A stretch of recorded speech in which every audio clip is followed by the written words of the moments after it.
information क्योंकि CM10 में बहुत लंबा गैप था यहाँ पे. हाँ तो ये CM10 I think it got changed last time because you came in and told about the room number change. I hope that's not the confusion. No. This is our room. ठीक है ना? This is the room. Don't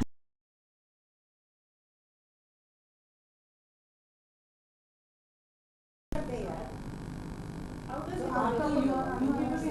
Yes, already 3 points. What I'm saying, we can talk, no? Start talking. No, I'm there. Yeah. The subject wellness, travel, healthy lifestyle invention is we are just starting. Okay. No, I was actually okay. Same. CM9. CM8. This is CM10. You are looking this? Yes. CM10. Okay. Sure. चलो शुरू करते हैं. Okay friends, आगे आपका बोल. हाँ उसको आने दीजिए माइक देते हैं. So आप लोग कहाँ से हैं? You're from? I'm from Delhi. Oh, I see. I'm from Kolkata. अच्छा. I'm from Bombay. Delhi, Bombay, Kolkata. all metropolitan. Correct. And originally, actually, I'm also from Calcutta. Okay. But then we've been in Bombay for several years.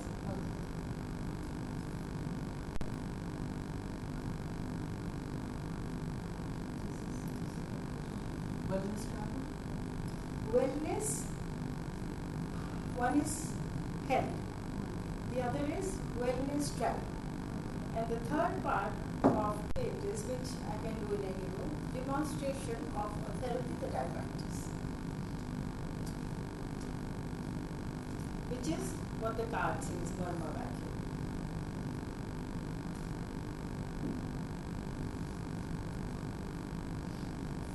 ये कार्यक्रम से सुधर रहा है. I come. No, I don't.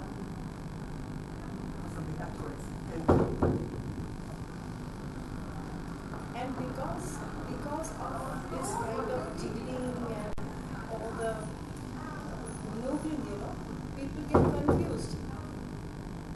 Where to go? But there are many.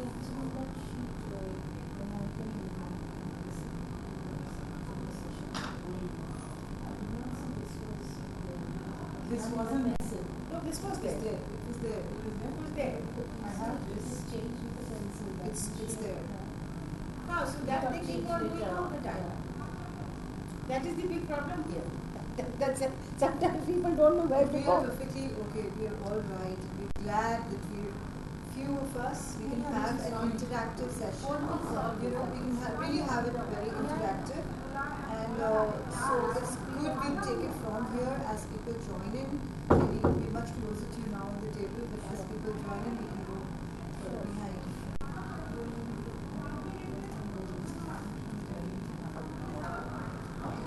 Hello.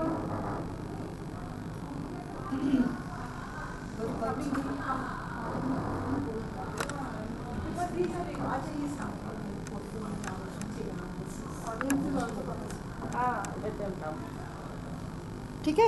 Yes ma'am. Ma'am ऊपर गया हुआ था. So what you can do is maybe maybe Yes. not there as the group moves in. So as the group moves in, हम बाहर जाते हैं. अभी you can focus your camera on the table. जी मैम. यहीं पर आप कर लीजिए. Fine, capture our movements as we go here and there. Slides. है क्या इसमें already? Note में नहीं. No ma'am. So what is the point of sending all the details here? Yeah, so that's the reason I'm telling him that we'll be at the table itself, and then as people start coming in, हम automatically पीछे जाएंगे. Then you follow our movements.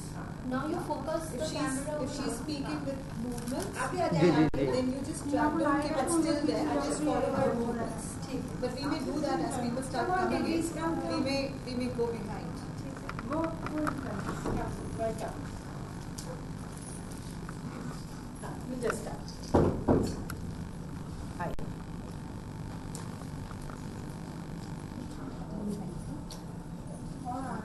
हाँ हाँ.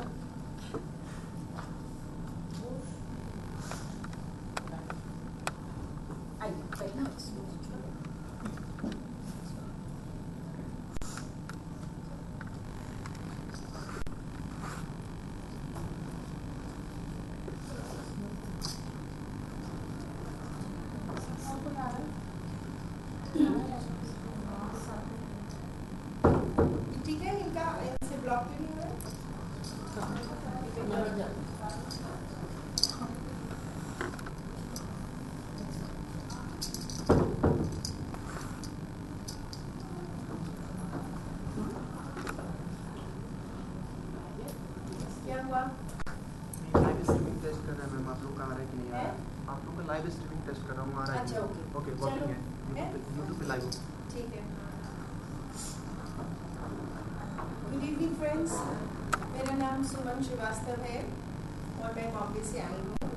मैं healing touch research और rehab centre की founder director हूँ और मैं मिलेनियम इंडिया एजुकेशन फाउंडेशन के भी से जुड़ी हूँ और हमारी organization works on health care and education. I practice a special therapy which was extinct, which is known as murmur vacuum. So we have been instrumental in reviving that. But now, right now, I'm going to be talking about wellness. And Cura Wellness Travels is a company that I have recently floated. And this company has created a module where while you're holidaying, you are getting various kinds of treatment choices as well.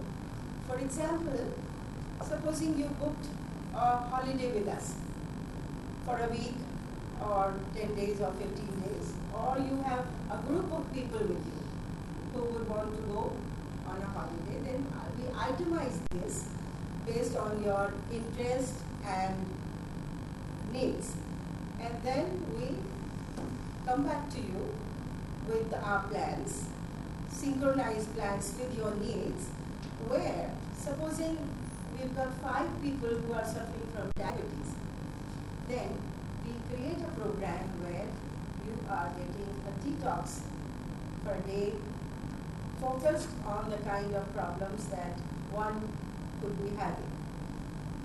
If nobody has any kind of problem and it's just general stress, big town living, pollution and so on and so forth, then we have those kinds of programs.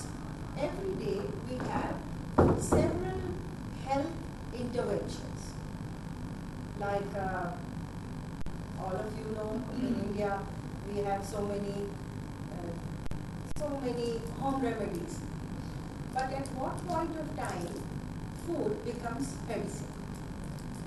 For example, we know that ginger and curcumin work as a pain reliever or cold cough reliever. But what is the dosage at which this ginger or curcumin that we use regularly in our food becomes a medicine? So these are the kind of small interventions that we have included in our travel plans, and you would get this kind of information, scientific data, and food also incorporated while you are traveling. In one of our travels, we had a lady who fell down. Now, we were on a very high altitude, like 7,000 kind of thing. So, and she just like bruised herself, a few cuts and a little bit of bleeding and so on. But just the curcumin in the milk 3 times, 4 times, in flat 2 days she was able to do paragliding, she was able to climb all the mountains, do trekking and so on. So that's one part of our business. And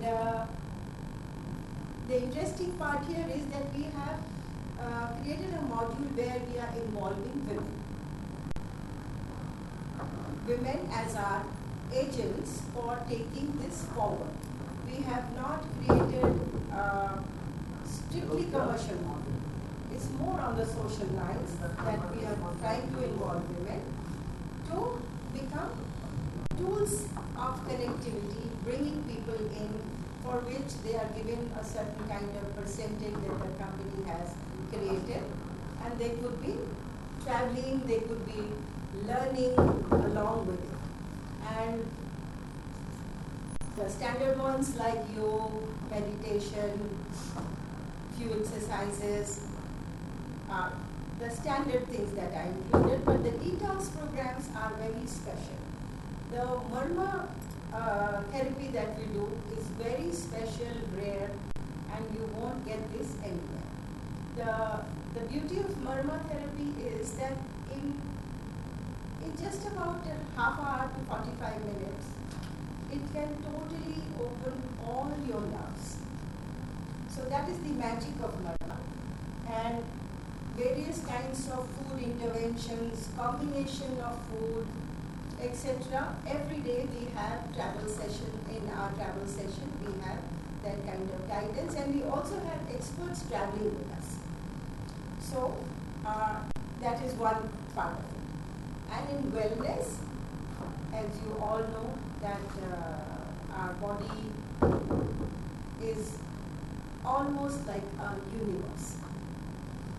In Sanskrit it says yathe pinde tathe brahmande, which means that this is the same universe, that is the external world. So in this inner world, creating harmony with our outer world is what total wellness is about. And wellness is an extremely dynamic process. It keeps on changing minute to minute, hour to hour, as we all know. Supposing somebody is rude to you, then in just a few seconds, the total body chemistry changes.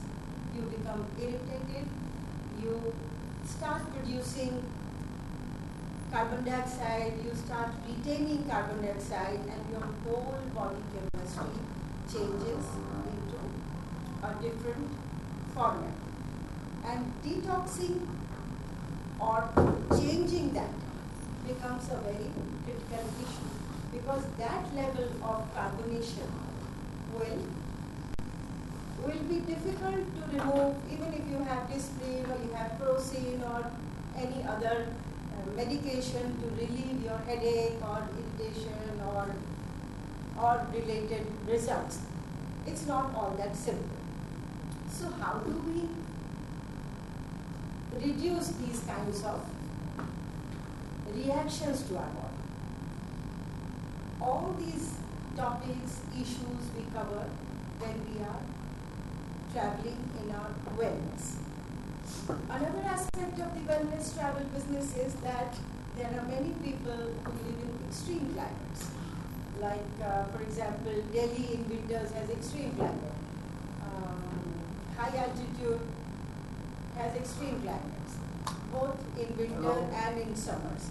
So we are giving options to people, especially people who are living abroad, like people living in Eastern Europe or Germany. I mean, it's like the temperatures are like 20, minus 20, minus 30, extreme climate. So we are also giving this long-term choices to them where they could be coming and staying with us for 2 months, 3 months, if they are retired. I mean, actually people cannot leave their work. If they are working, they cannot come and stay for so long. But if they are retired people, or if they can work from other locations, we are happy to provide them with that kind of choice and option where not medical interventions but peripheral wellness interventions are given to them. They have daily or weekly or such kinds of wellness options, including food, therapeutic massage, medicated enemas, detox programs, and so on and so forth. So, and we are appointing several women as our tools for enhancing this business in every city, state, and various other countries. We've already appointed 3 ladies, one from Switzerland, the other 2 ladies are in UK, who are carrying this forward. We have our own location in a place known as Befula near Goa, and we are also looking to tie up with other people for these kinds of programs and projects. Apart from that, there are a few interventions that I'm going to be talking about here. See, in olden times, we had certain formats, some of us still follow, in a body, a healthy body, mind kind of systems, which was our traditional system. I will start from the top of the body. In olden times, we were taught to clean our brush first thing in the morning, clean our teeth first thing in the morning, and then have a bath and so on and so forth. These days, we have, although we brush our teeth, but we have stopped using the famous tongue scraper. A lot of us don't use it. Now, tongue is a very vital tool to, this whole region is very vital actually. So, tongue is an area where in 1 milliliter of saliva, 10,000 bacteria thrive. There are good bacteria, there are bad bacteria, there are soldiers of all kinds. There are, as I said, 10,000 bacteria in 1 milliliter, which is at the last leg of our tongue. That is where the most program stays. Again, some of you may remember that your mother or grandmother would have told you, and you may have seen, that people used to use scrapers made of silver or copper. No plastics were used in those times. Now, copper is a very important ingredient. A lot of you may be using copper as a vessel for storing water and drinking water. Copper is one compound that is a precursor to our brain health.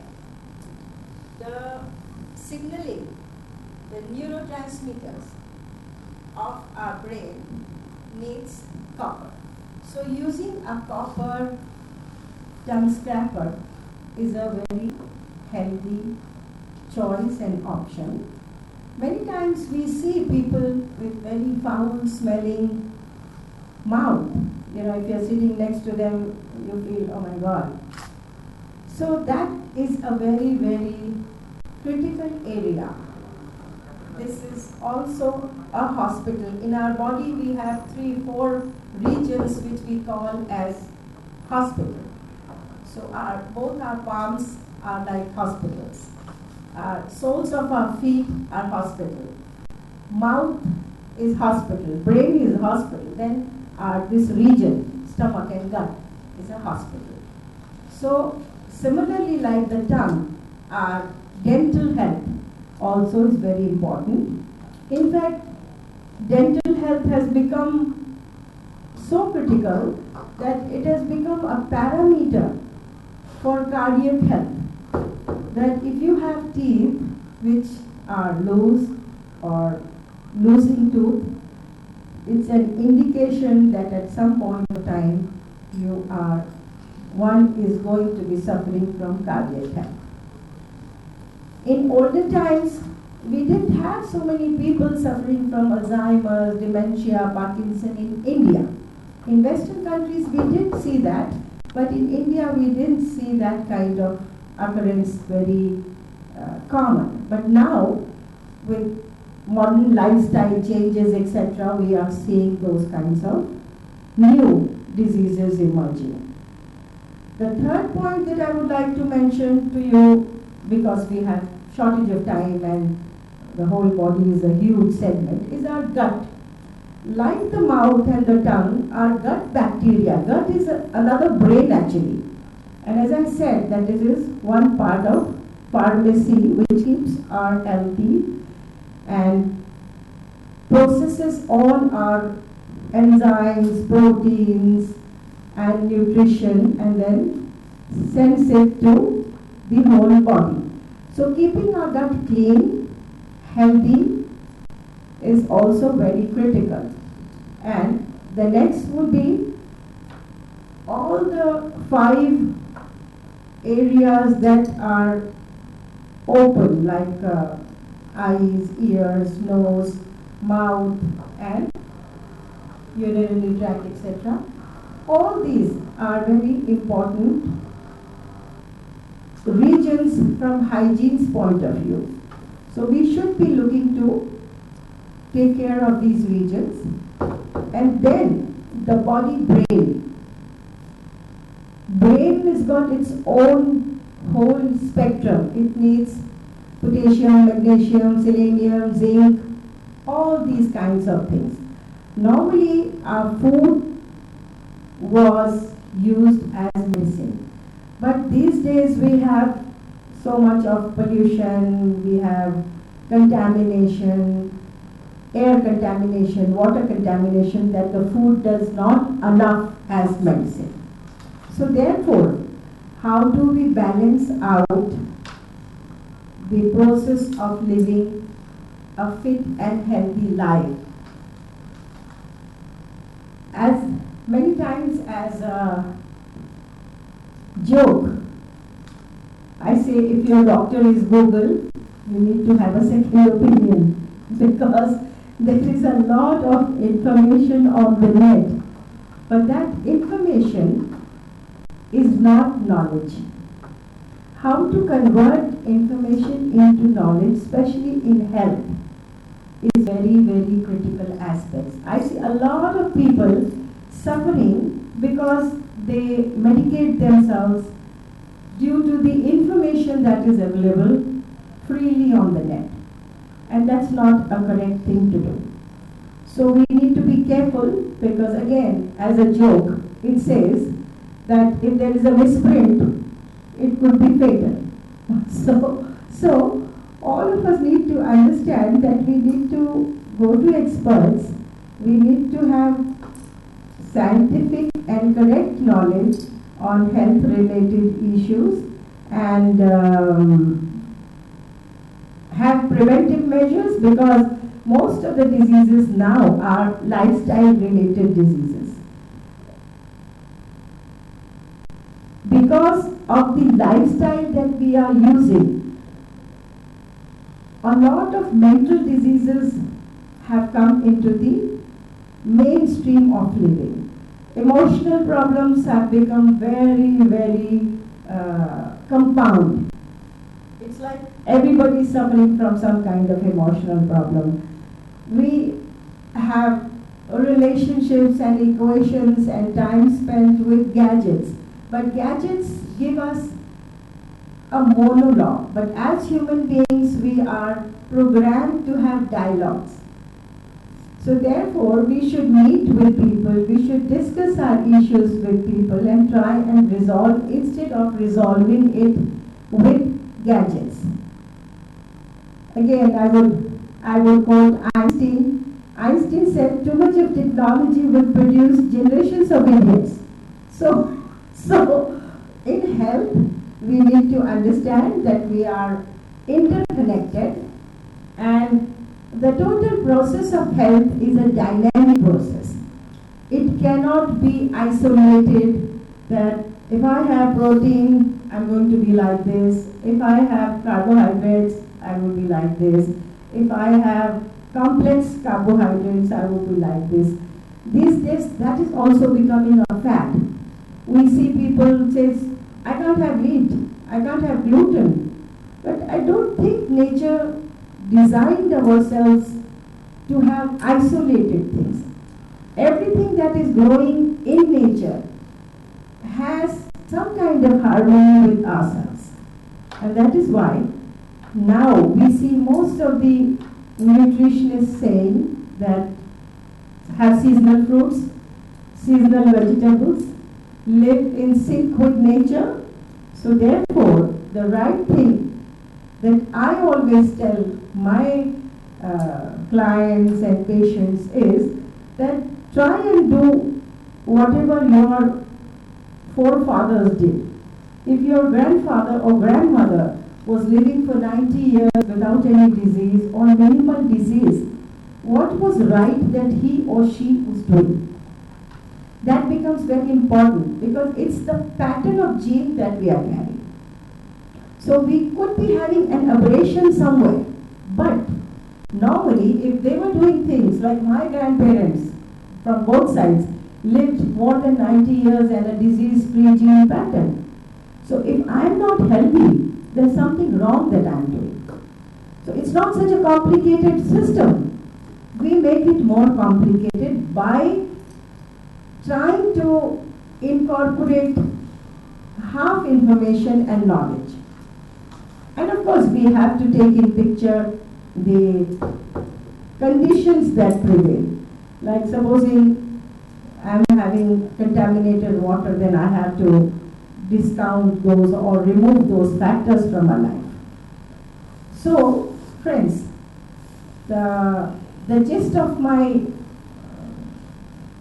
talk here would be that try and live a happy, healthy, nutritionally well-equipped, well-managed body, and that translates to a well and healthy lifestyle. And to add to that is the Cura Wellness Travel, which is a fun-filled, interventional lifestyle management choice. So I would hand over the mic to Manisha, and then we'll have discussions. If anybody has any questions, etc., I'll be happy to answer your questions. And then later on, I will going to demonstrate the Marma therapy that we practice. So if any one of you is having any kind of pain, because we don't have so much of time here, so it would take 2 to 3 minutes to give you relief. Manisha? Thank you so much, Suman. It was really enlightening, right? There's so many things that I did not know what Suman just briefed us about. But in short, I'll introduce myself. I'm Manisha.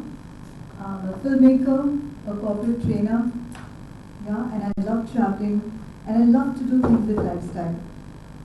Totally believe in loving myself, and always say if I'm able to love myself, I'm able to love others. Yeah? And everything that Suman has said, fantastic, Suman. To just sum up, there's so much in life available to us now. Everything available to us, but it's very important for us to know in just one line that how much is too much. If we know one thing, and if we are able to understand that I have too much of technology around me, and too much of learning, too much of traveling, and everything so much, but how much can I do? The most important thing is, I always go back and think one thing, that why are we created as human beings? Everything, we're talking about travel, it's for us. We're talking about lifestyle, it's for us. Or everything, wellness is for me. I personally take it like this. Travel is for me. I travel because I love traveling. Wellness is for me. It's very personal. It's very personal. But so many times it happens that we have so many things going on around us. We have no time for our own self. We are really spiritual beings, covered with a physical body. But we love to focus on the physical things of life. What I see, what I touch. But the feeling, the wellness part is very spiritual. It's within me. Like in image management, we train on having my outer image will definitely be taken care of if my inner image is good, if my self-image is taken care of. It's very important that I bring out my best, what people see me as. The perception of how people, if I do not make myself sellable, you may not buy what I'm trying to sell. So that is the principle of, we talk about lifestyle. Again, lifestyle is so personal. I have a family. My lifestyle is not as the same as what my husband wants to do. We're all different. We're all different. We create a right balance in the place we are. We definitely created to have good relationships.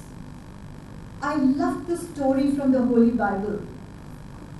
The story of Garden of Eden. You know, it says that God created everything. And when He created everything, and he felt very lonely in that beautiful Garden of Eden. Everything was so beautiful there. And God would just walk around alone. Then he felt, I have everything in the garden, but I do not have a company. So God created man. Because He wanted to have a relationship with a man. There the relationship started. So what am I doing today to balance my relationships with people? When I talk about travel, it's very personal. I love to travel, right? But I also want to travel, and why do we travel? Can I just ask you, a few of us, let's make it very interactive. Because the topic is such that the more interactive it is, we will learn better. I'm talking about a takeaway from the session. You know, we're just sitting here, we're spending some time, we're learning, but the take back has to be really good. So if I ask you, and I ask you, why do you travel?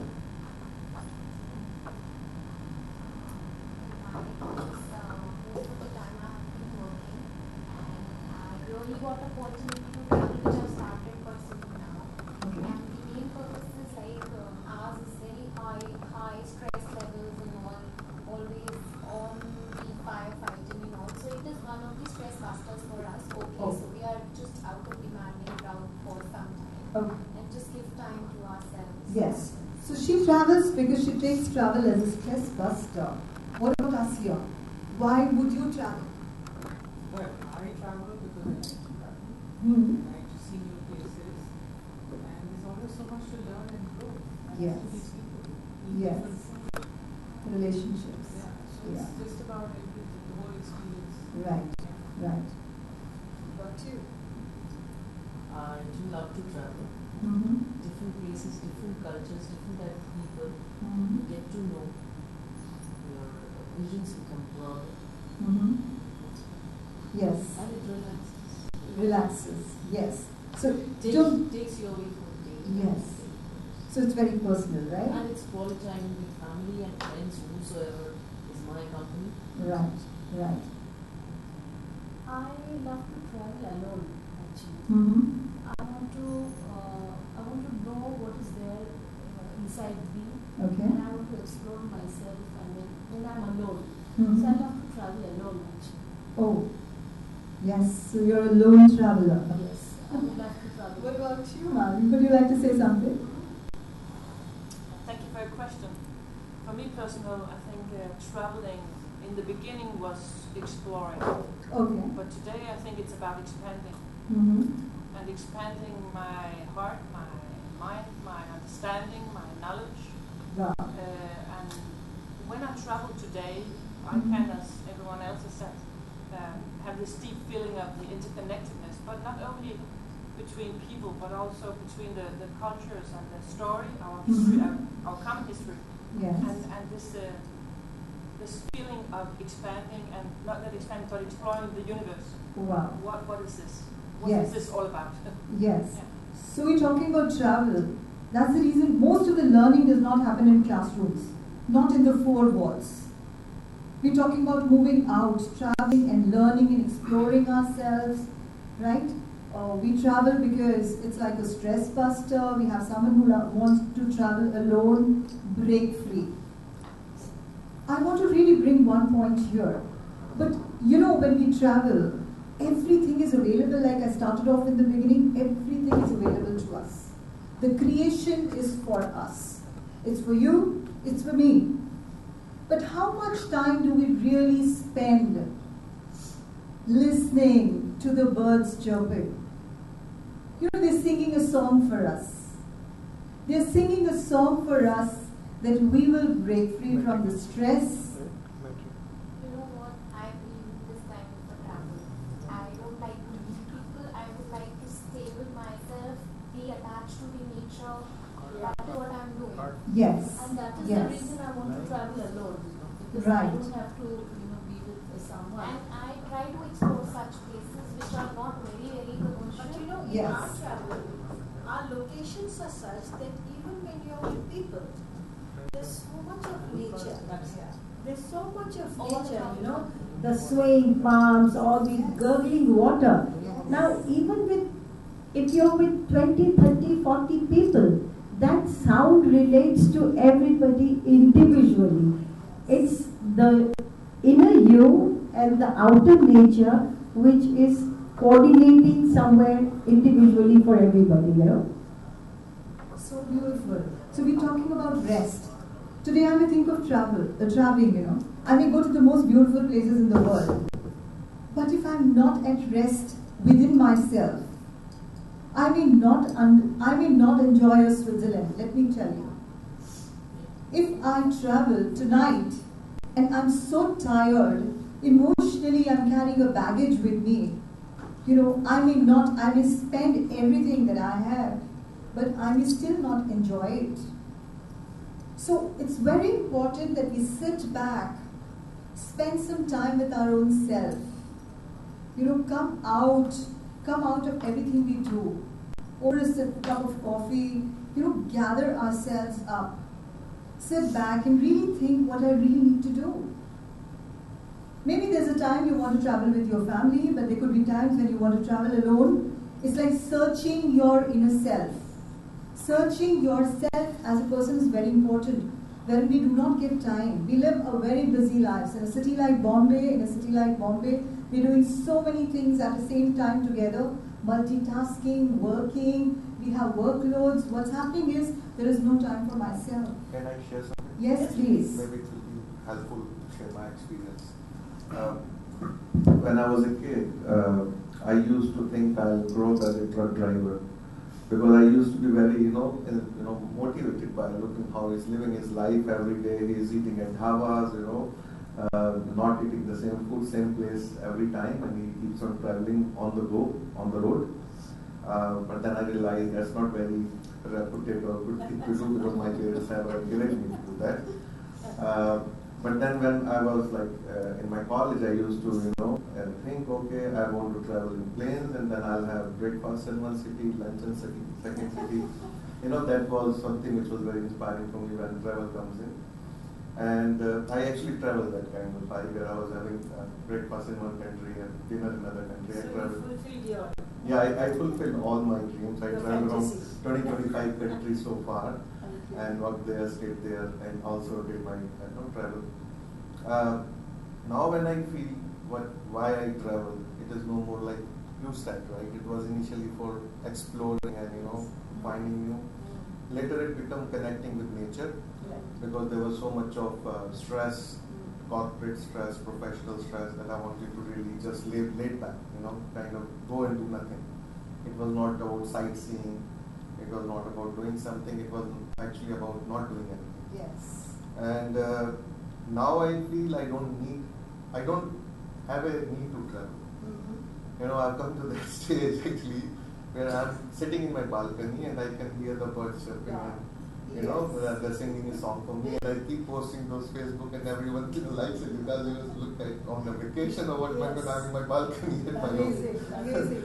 So we wanted to really get you to the level of enjoying nature. Actually, enjoying the creation which is for us. The birds chirping, It's so beautiful. And it's really sometimes so stress-free. It really takes us away into some other world. And it's also about exploring ourselves. We're also talking about lifestyle. There's so many things happening. Most of the times today when you visit a doctor, the doctor will first ask you, before even writing a treatment or listening to your symptoms, what you're going through and everything, he will first ask you a question, what do you do? If you say, I have a body ache, a backache, and all the time I suffer ache, then the doctor may just ask you, what do you do? That's your profession. Because you're constantly doing it every day. You're standing, you're training, you're teaching, or you're a chef, or you're running a restaurant, you need to stand longer hours. Finally, what's happening is your feet are at stake. Yeah? And our body goes through all those things. What Suman just was talking about, the naturally such amazing things available for us. But we do not take back time because again, tomorrow I have to I have that routine. I have to go and follow the same thing again. So how much attention are we giving to our own self? Everything is created for us. Everything for us to enjoy. But how much do we really enjoy? In a place like Bombay, I have some friends who travel morning, evening in their cars, in their vehicles. I really want to know one day from them that how many hours do you spend in your cars? The traffic. Oh yeah, it's such a stressful thing. You know, hours traveling in the morning to reach office, coming back from office back home, again spending hours in the car. So that's the kind of lifestyle we lead. See, what I did was, I was working in Bombay and working in Chennai also. I used to travel like an hour to office. I had, downloaded some beautiful talks of Osho. At that time I was hopeful of Osho. And then I used to listen it while I was on my way to office and coming back. And now that shifted to music, it has shifted to instrumental. It can shift to TED videos, TED talks, So what I've been doing is using that commuting time to do something which I love the most. Really? And really, what I actually felt that the focus has shifted from traffic, and I wanted more traffic because it gives me more time to listen to that. Because by the time I reach office, I feel office has come. Yes. So you're a positive person who's constantly evolving to create a bad situation into a good situation. Exactly. Which is a very good thing. But a lot of us cannot do it. Yes. Like, what's your name? My name is I know Adil. that. Huh? Adil. Adil. I'm also one of the speaker here, so I'd like to share. Adil, please, please, you're most No, it's welcome. okay. Please come, please come. So I just saw Adil shaking his legs. So Adil was already here. Yes. So I'll give you my personal example. I train in Mumbai. I travel every day mostly. And then what happens is generally by the traveling time, like you said, because I need to spend more time with my son at home, with my family, I don't get much time. So that is not the time that I like to really work. The traveling time I may use to work. So all these things to sum up, we should really know how much is too much. Everything is available to us, the technology and travel, but the rest is very important. Let me just conclude with this, that rest is available to us also. And it's important that every day we find some time of rest. That's for us. Thank you so much. Thank you everyone for being here. And I would like to make a special note for Harbeen Arora here, that she's given this opportunity in WEF, and I really enjoyed meeting so many unknown women, men, and how did I come around it? When we corresponded on first time, I think on the email, she called me dear soul sister Suman. This word, I work in public health. My body of work is immense. I have camps where we have 60,000, 70,000 people in a day. So this word somehow triggered an emotional response in me that somebody totally unknown to me, have not seen me, not met me, is calling me a soul sister. It is this word which has brought me here and helped me connect with so many wonderful women. If it wasn't for this dear soul sister, I wouldn't be here. So I thank you, Harbeen, I thank you, Vinay, for this wonderful occasion that you have created, and I immensely enjoyed my stay here. Thank you. Thank you so much, ma'am, for the wonderful insights. Hello guys, I'm Adil. I run a medical tourism company last year. It's a Bangalore-based company. So we have been running this last year, and we have received more than 4,000 patients from different parts of the world, who came to India through us. So this topic is very, I'm very passionate about this topic because I've traveled to more than 10 countries last 1 year, and have talked to more different type of stakeholders who is playing in this industry. So this industry is really booming. So when we talk about traveling, it's very shocking for us and for all of us to hear this that more than 60% of the population in the world, they are traveling for the, and more than 70% of the customers or the patients who come to these three countries, whether that is Dubai, whether that is London, or whether that is Croatia, they come for the wellness. Only 30% of the people, they come to experience the new culture, food, places, and all those things. So, but more than 60% of the people who are in the age of 30 to 40, they want to experience new things. They want to experience the spa. They want to experience wellness procedures in different places. So it's not only about the aging population. It's not, because if you talk about the present youths, if you talk about the present workplace cultures, there's a lot of stress. There's a lot of abundant pressure among youths that they're not able to cope up. So I think, and there has been so many diseases. It's very shocking that when you talk about the chronic diseases, more and more people between the age of 30 to 40 are the sufferer.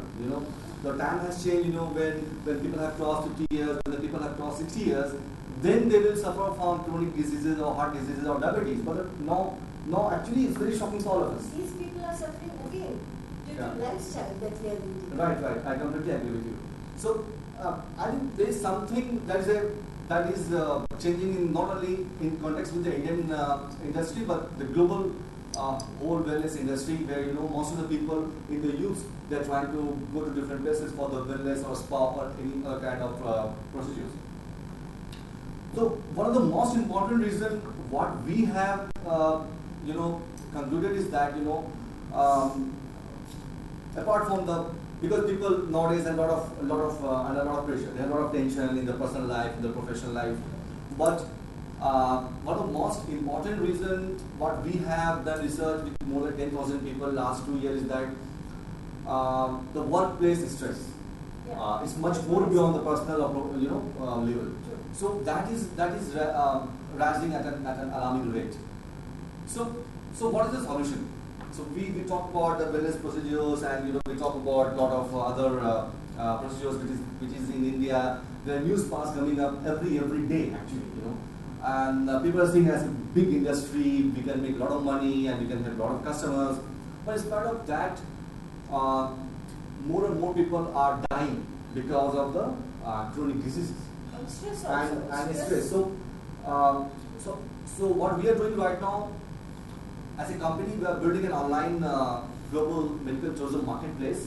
It's going to be B2C and B2B marketplace that we are building that now in Bangalore. So that we're launching in May, where we can help the people, and to connect them to the right healthcare providers or wellness clinics in a real time. So we are using AI and machine learning as well. We are using technology to connect people from different parts of the world to the right place at the right time. Because in chronic diseases, time plays a very, very big factor here.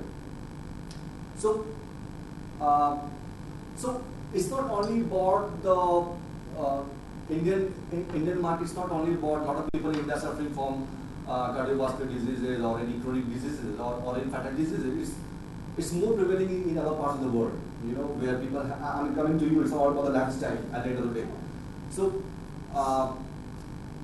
coming to us, as a company, we have received more than 4,000 patients, and out of 4,000 patients, more than 1,600 customers from Middle East, from Africa, from UK and US came to Indian healthcare providers and different types of healthcare resorts in UT and Kerala, all those, just for the wellness travel, And most of them are very young people. 30% are more at the age of more than 50 years, Because again, when you are above 60 or 70, it's very, very difficult to travel. So I mean, the bottom line about what I wanted to convey is that, as for individual, let's not talk about a company or other people what they're doing. As an individual, it's very important for us to follow the system of practice of medicine, where we not only go to the big hospitals, where we try different types of alternative medicines, whether that is naturopathy or Ayurveda or yoga or any type of system of medicine where you are comfortable with. Because see, every patient, we have to understand one thing. Every patient has a different genetic code. Every patient needs is different. So if we think that in a family, okay, my cousin has been treated at one of the big hospital in Mumbai and he has survived cancer. It's not the case with other humans because we have different genomes. So I think that we have to clearly understand it very well that if we need to take care of ourselves very well as an individual or anyone in the family, we have to make sure that what kind of treatment the patient needs. Whether he needs to be treated under the knife or surgery at a particular interval of time, or he needs to go to any rehabilitation center or any Ayurvedic center or any center where alternative medicine is there and the patient are coming. So I think it's more about the people opening their mind and eye and seeing very clearly what he wanted as an individual or within the family. So I think that is very important. So maybe I'd love to have one or two questions from the audience. I mean, if you wanted to have any questions. Yes, just I think one question and also comment on that. It's the mind body connect or the soul you want to add because life has to have some purpose, some values. So mind, body and soul connect is missing, and that's where I think most of the healing is not integrated. The medical sciences are not integrated. The alternate channels are not integrated. So, and they are not talking to each other because. Of course, I mean it has to put in the mainstream. There's a lot of speculation. Different ministries for different things, and so now the future. I know one person who is developing a solution around that, which has to be. So everything is going customer centric. Medical industry is not customer centric. It is actually more around the P&L and looking at the top and saying, okay, how I can make more money for my employees. Till the time that changes and becomes customer centric, and overall it will then create value. I think that's the disruption which will happen. True, and it should happen actually. I mean, ultimately it is the customer who has to get the benefit. That is why if you see in West, now a lot of medicine is integrated medicine. Even you see the studies like for cholesterol, for example, for so many years, everyone was looking at, that cholesterol means you have to have counted. Now it has found there is no correlation between no correlation, there was no issue about cholesterol. Exactly. So now what they are being selling, and you employ PhDs, you get doctorates done because they have to sell what you want to sell. But let me tell you one thing, out of 4,000 patients what we have received, more than 70% of the people who came here for the wellness, very few, less than 1% of the customer or patient, they have been to Kerala or OT for the wellness. More than 99% of the people, they are coming from foreign countries. So I really don't know, there's a big problem here. Either people don't want to use the wellness or they're not aware about that. They are not knowledgeable about so I think that needs to be taken very well, the marketing and branding part of it. Medical wellness is different from wellness travel. Yeah. You see, medical wellness means that they are coming for either tertiary care or emergency. That's different. Somebody's got cardiac problem, so bypass, or any disease, and you have to do surgical interventions, and it works out to be cheaper or better. But traveling in order to learn interventional wellness methodologies is a different, it has to be promoted in a different spectrum, because in olden times when the families lived together, then we had this information and knowledge by virtue of elders passing on this knowledge to youngsters. So it was a lifestyle management. But today, especially in Indian context, the nucleus families don't have that kind of opportunity. So more and more lifestyle related diseases. Therefore, this kind of intervention changes your behavior pattern. Get up in the morning, take bath, clean this, sit for 5-10 minutes.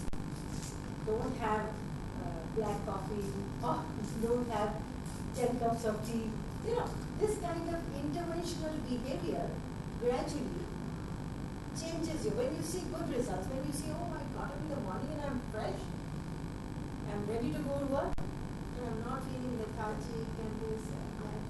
So there is also one thing very important because last I'm talking about the conference which I was in Dubai last week. So it has to come in the mainstream, whether there is Ayurveda, whether there is any wellness procedures.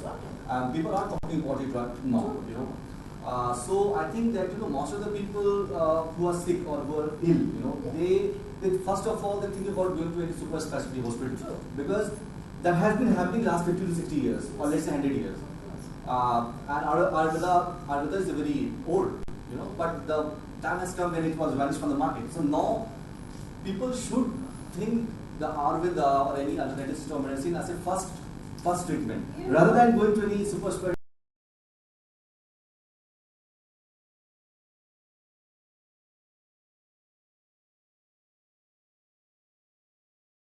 hospital. I think that will really change the whole system. In fact, we have never understood this ourselves. Yeah. It's a trivial dollar business preventive medicine, but the mainstream pharma business doesn't.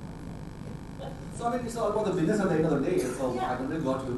Yeah. So thank you so much. I just wanted to share some of the information from you guys. Thank you so much. I'd love to have any question if you have. Thank you. So what is the name of your company, Adil? My company name is Mhatre. Yeah, it's a Series A funded company. Okay. So now we are actually building a global marketplace it's a B2B and B2C marketplace that can actually help a lot of patients from different parts of the world who's looking for Ayurveda or you wanted to go to any different countries, they can come on the platform and they can select all those things. And what are the kind of patients that you are catering to? Like you said, 4,000 patients. Yeah, so most of the 90% of the patients they came for 4 categories. Surgical. Yeah. So the first category is cardiology, the second is orthopedic, third is cancer, and the fourth is cosmetic, plastic surgery. That's also huge. So and rest of them came for the wellness. So what would be the proportion of wellness vis-a-vis surgical interventions? Very less, actually. Yeah. That is what we are discussing here. Yeah, So still a lot of things to do when we talk about marketing and branding. Right. I think if you talk about the ratio in terms of ratio, just 1:10, very less. Yeah. So and the patient the ratio is very less because patient who goes to those Ayurveda centers or wellness spas, they have already been to a lot of doctors before. True. They have already spent a lot of time and money and resources. At the end of the day, they think, okay, let's go to Ayurveda or this resort at the end of the day. But the first they think of hospitals. Yeah. So, but that is okay. I mean, that not be neglected because there's a treatment where you need a surgery and you have to go through hospital. No, So I in think, critical cases, you have no choice. You have to go. yeah. Okay.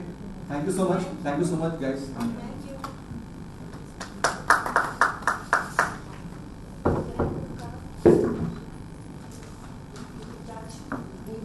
Your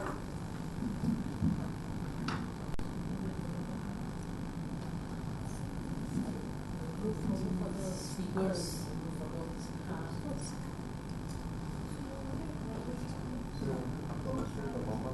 Yeah, I will do that.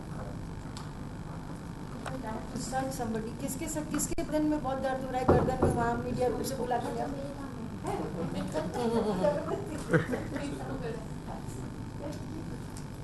So you're based in Bangalore or? Is it better just Where are you based? Delhi. Yeah, Oh. Let's make our So let's take a photograph of all 3 of us. And the guy went. Because in the media There's room, another patient. huh? 10 minutes. He has to take the photo. Yeah. Where did he go? इसको photo लेना चाहिए. बोला ना उसने आ रहा होगा photographer को. It will be no stop of the bike. Once I will they will be shot. What is the next topic? Building resilience in ourselves and others. No, building. Resilience. Huge. Ourselves. Next session. Delhi, we have events which are like Time when we will be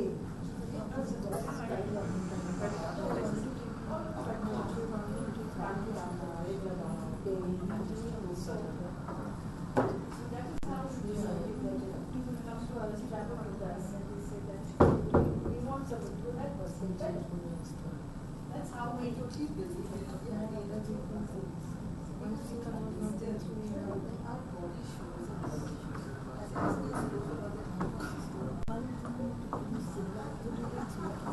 हम तीनों लोगों की photo और आप तीनों का हमारे साथ भी पहले आप तीनों ले लीजिए एक मिनट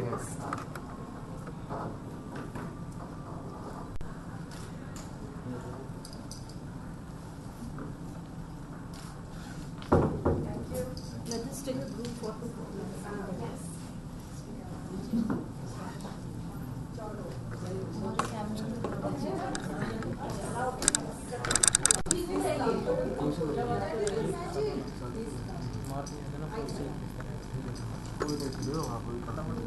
और फटाफट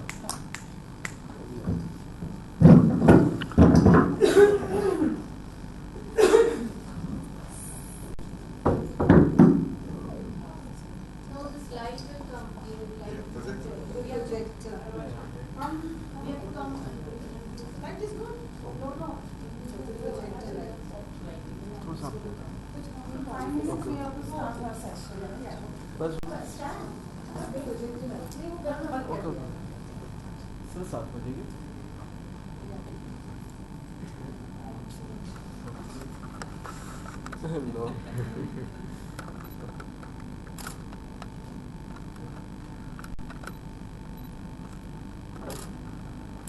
Thank you so much. मैं दूसरा level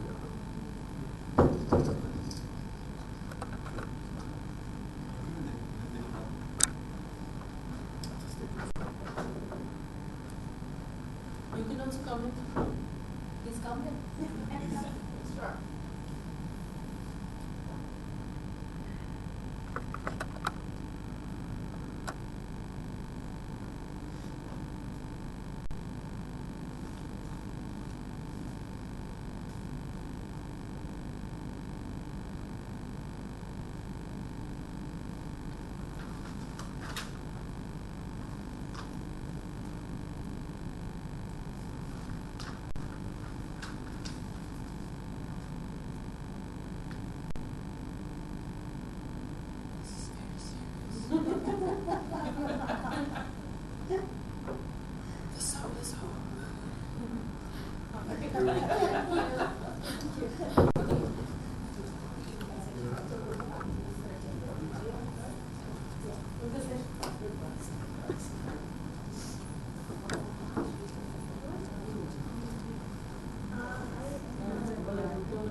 But we have projects all over the world. I travel to I've traveled at least twice around with my team always. Okay, we will have workshops. I will gather. चल जाओ आप 2 minute they Also lecture. Then how should we know about it? You can know, I mean, you can contact me and if I have your number, drop in or WhatsApp. আমি যাচ্ছি যখন তো কি করব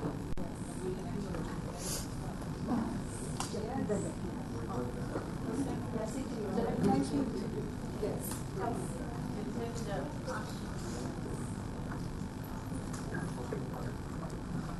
It's too much of light.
तेरा में पता नहीं ना सही बात हमारी तो खाली पड़ा ना लैपटॉप वगैरह रखे होंगे बस सारे चलो जी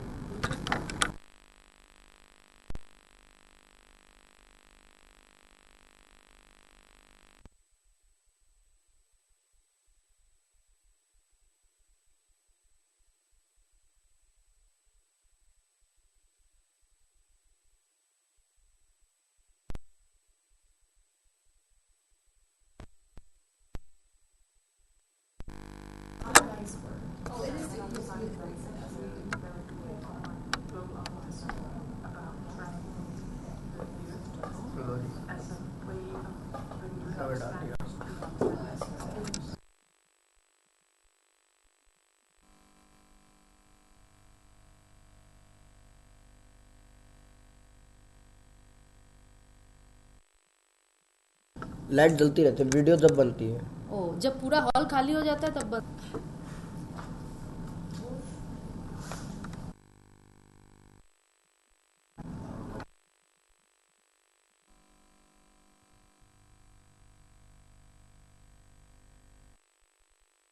सुमन श्रीवास्तव है मैं बॉम्बे से आई हूँ मैं हीलिंग टच रिसर्च और रिहैब सेंटर की फाउंडर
13, 12, 13 तीनों में है।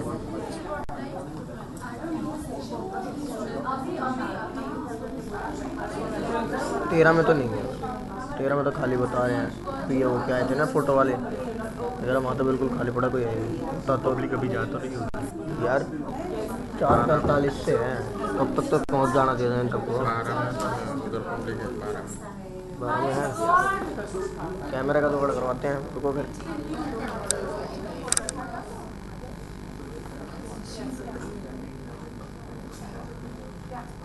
अभी बोलो love you 2 3 4। Yes, I love you 2 3 4. You also speak I love you too. Love you too. अरे हो गया, माया वो डांस कर रहा था इधर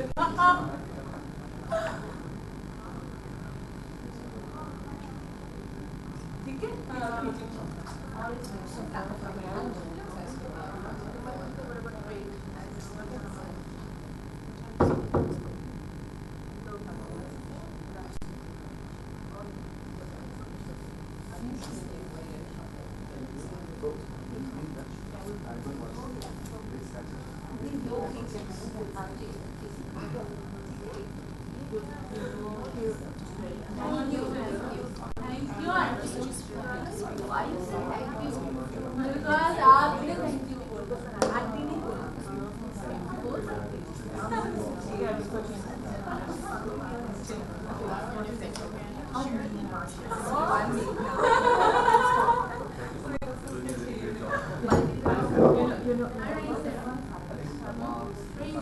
Hello.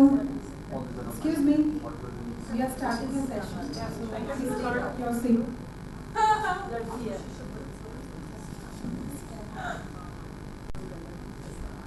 Hi. You just leave it too.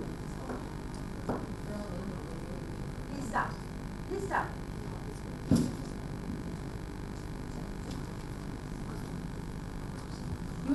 You are here in this room.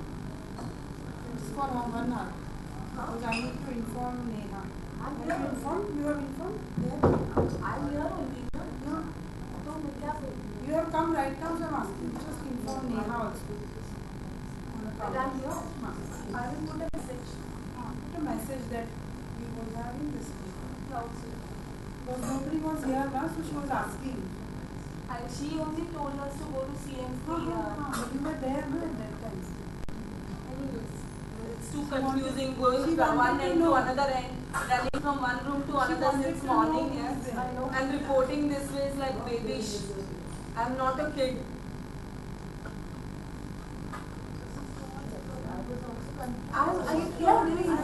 I'm running from one room to I went and I came because nobody was here. It was morning. In the morning it wasn't different. That's what I'm saying. Yes.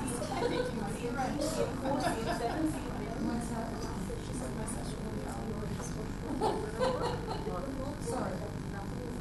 I was listening because of 4:40.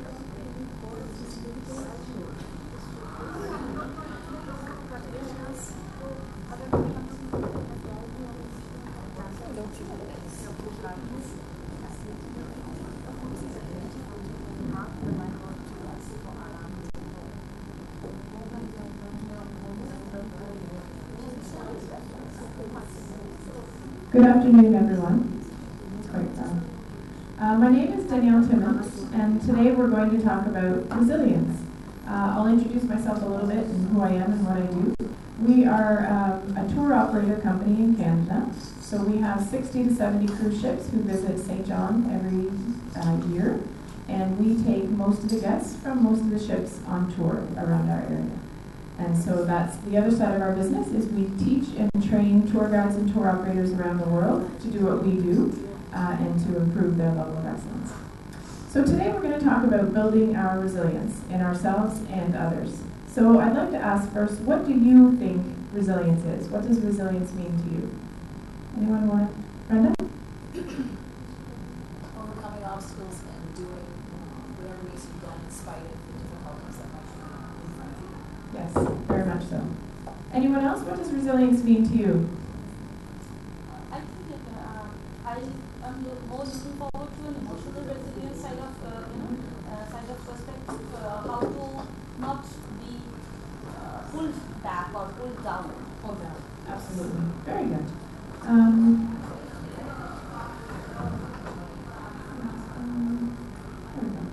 So resilience is the ability to bounce back from stress and adversity and take on new challenges. So this is exactly what both of you have said of your definition. It's really about being able to bounce back and not be pulled down, and to be able to take on new challenges. So why am I passionate about resilience? This is my family, my husband Lance and my kids Ben and Emma. So I'm passionate about it because I want the best for myself and I want the best for my family. And also I know that I can't prevent bad things from happening. I can't prevent them from happening to me or to them. But hopefully we can build our skills and I can help build their skills so that when something does happen, they can bounce back and they can get through that adversity. So that's why I'm passionate about resilience. And so why does resilience matter? There's a lot of science that has been done about resilience, and it's really quite effective. They've shown that resilient thinkers are happier, they have less depression, fewer illnesses, they live longer, they do better in sports and school, and they perform better under pressure. So who doesn't want all of those things for ourselves? One of the great things about resilience is it is like a muscle. You can strengthen it. Even if you think you are not resilient right now, you can become more resilient. Even if you are resilient right now, you can still become more resilient. So it's a wonderful thing because like anything, with practice, you can get better and better. There are 7 resilience abilities that we're going to talk about today. And for each of these abilities, we're going to talk about what the ability is. And then I'm going to share what I believe my teacher for that ability has been or is. So something that I feel helps me to learn that skill. And then we're going to talk a little bit about a few suggestions to help build those skills. So you'll see the names of the skills again coming up. And the stories that I'm going to share, I want you to know that we've all gone through, as you know, we've all gone through adversities. If you've been listening to this conference, we've heard some tragic and terrible stories about some of the stuff that people go through. And so I want you to know that mine are no worse than anyone else's. They're just my journey. And so I'm sharing them with you to hopefully kind of help you understand resilience. Okay, so the first one is emotional regulation. Emotional regulation is about being able to stay calm under pressure. It's really about being able to control your emotions. So that means if you're really upset, you're really frustrated, you're really mad, your emotions don't get run away with you. So my teachers for this are my kids, Ben and Emma. And that is because anyone who has kids knows that kids can anger you, frustrate you, drive you crazy. They're wonderful, I love them to pieces. But it's a daily teacher for me. Danielle, sorry. From this end to this end, please use only this much because nobody is here, so it's all getting recorded. And if you move beyond that, it will not get recorded. But there's no click. Sorry? I'll just leave it to go click and then I'll come back. No, I'll do it for you. Sure. Yeah, she can do it. Thank you. I will try not. I tend to walk when I talk, so we'll see if I can stay within the lines. Regulations. Yes, regulate myself. So as I was saying, my teachers for emotional regulation are my kids. I love them to pieces, but they can try your patience. They fight, they bicker, they drive you crazy some days. So it's a constant source of trying to, when you're frustrated with them, trying to calm down a little bit so you're not taking it out on them. And so some of the ways that I do this, some days it comes very easily. I think I'm moving too far again. Some days it comes very easily. Some days I need to work on it. So there are days where I do need to meditate or I do need to take a deep breath when I'm dealing with the kids. There are other ways that people have to do things. Sometimes I like to sing in the car when I'm driving by myself to relax, clear my head after work. Are there any things that you all do? Can anyone share something with me that you do to keep your emotions regulated? Listen to music or read.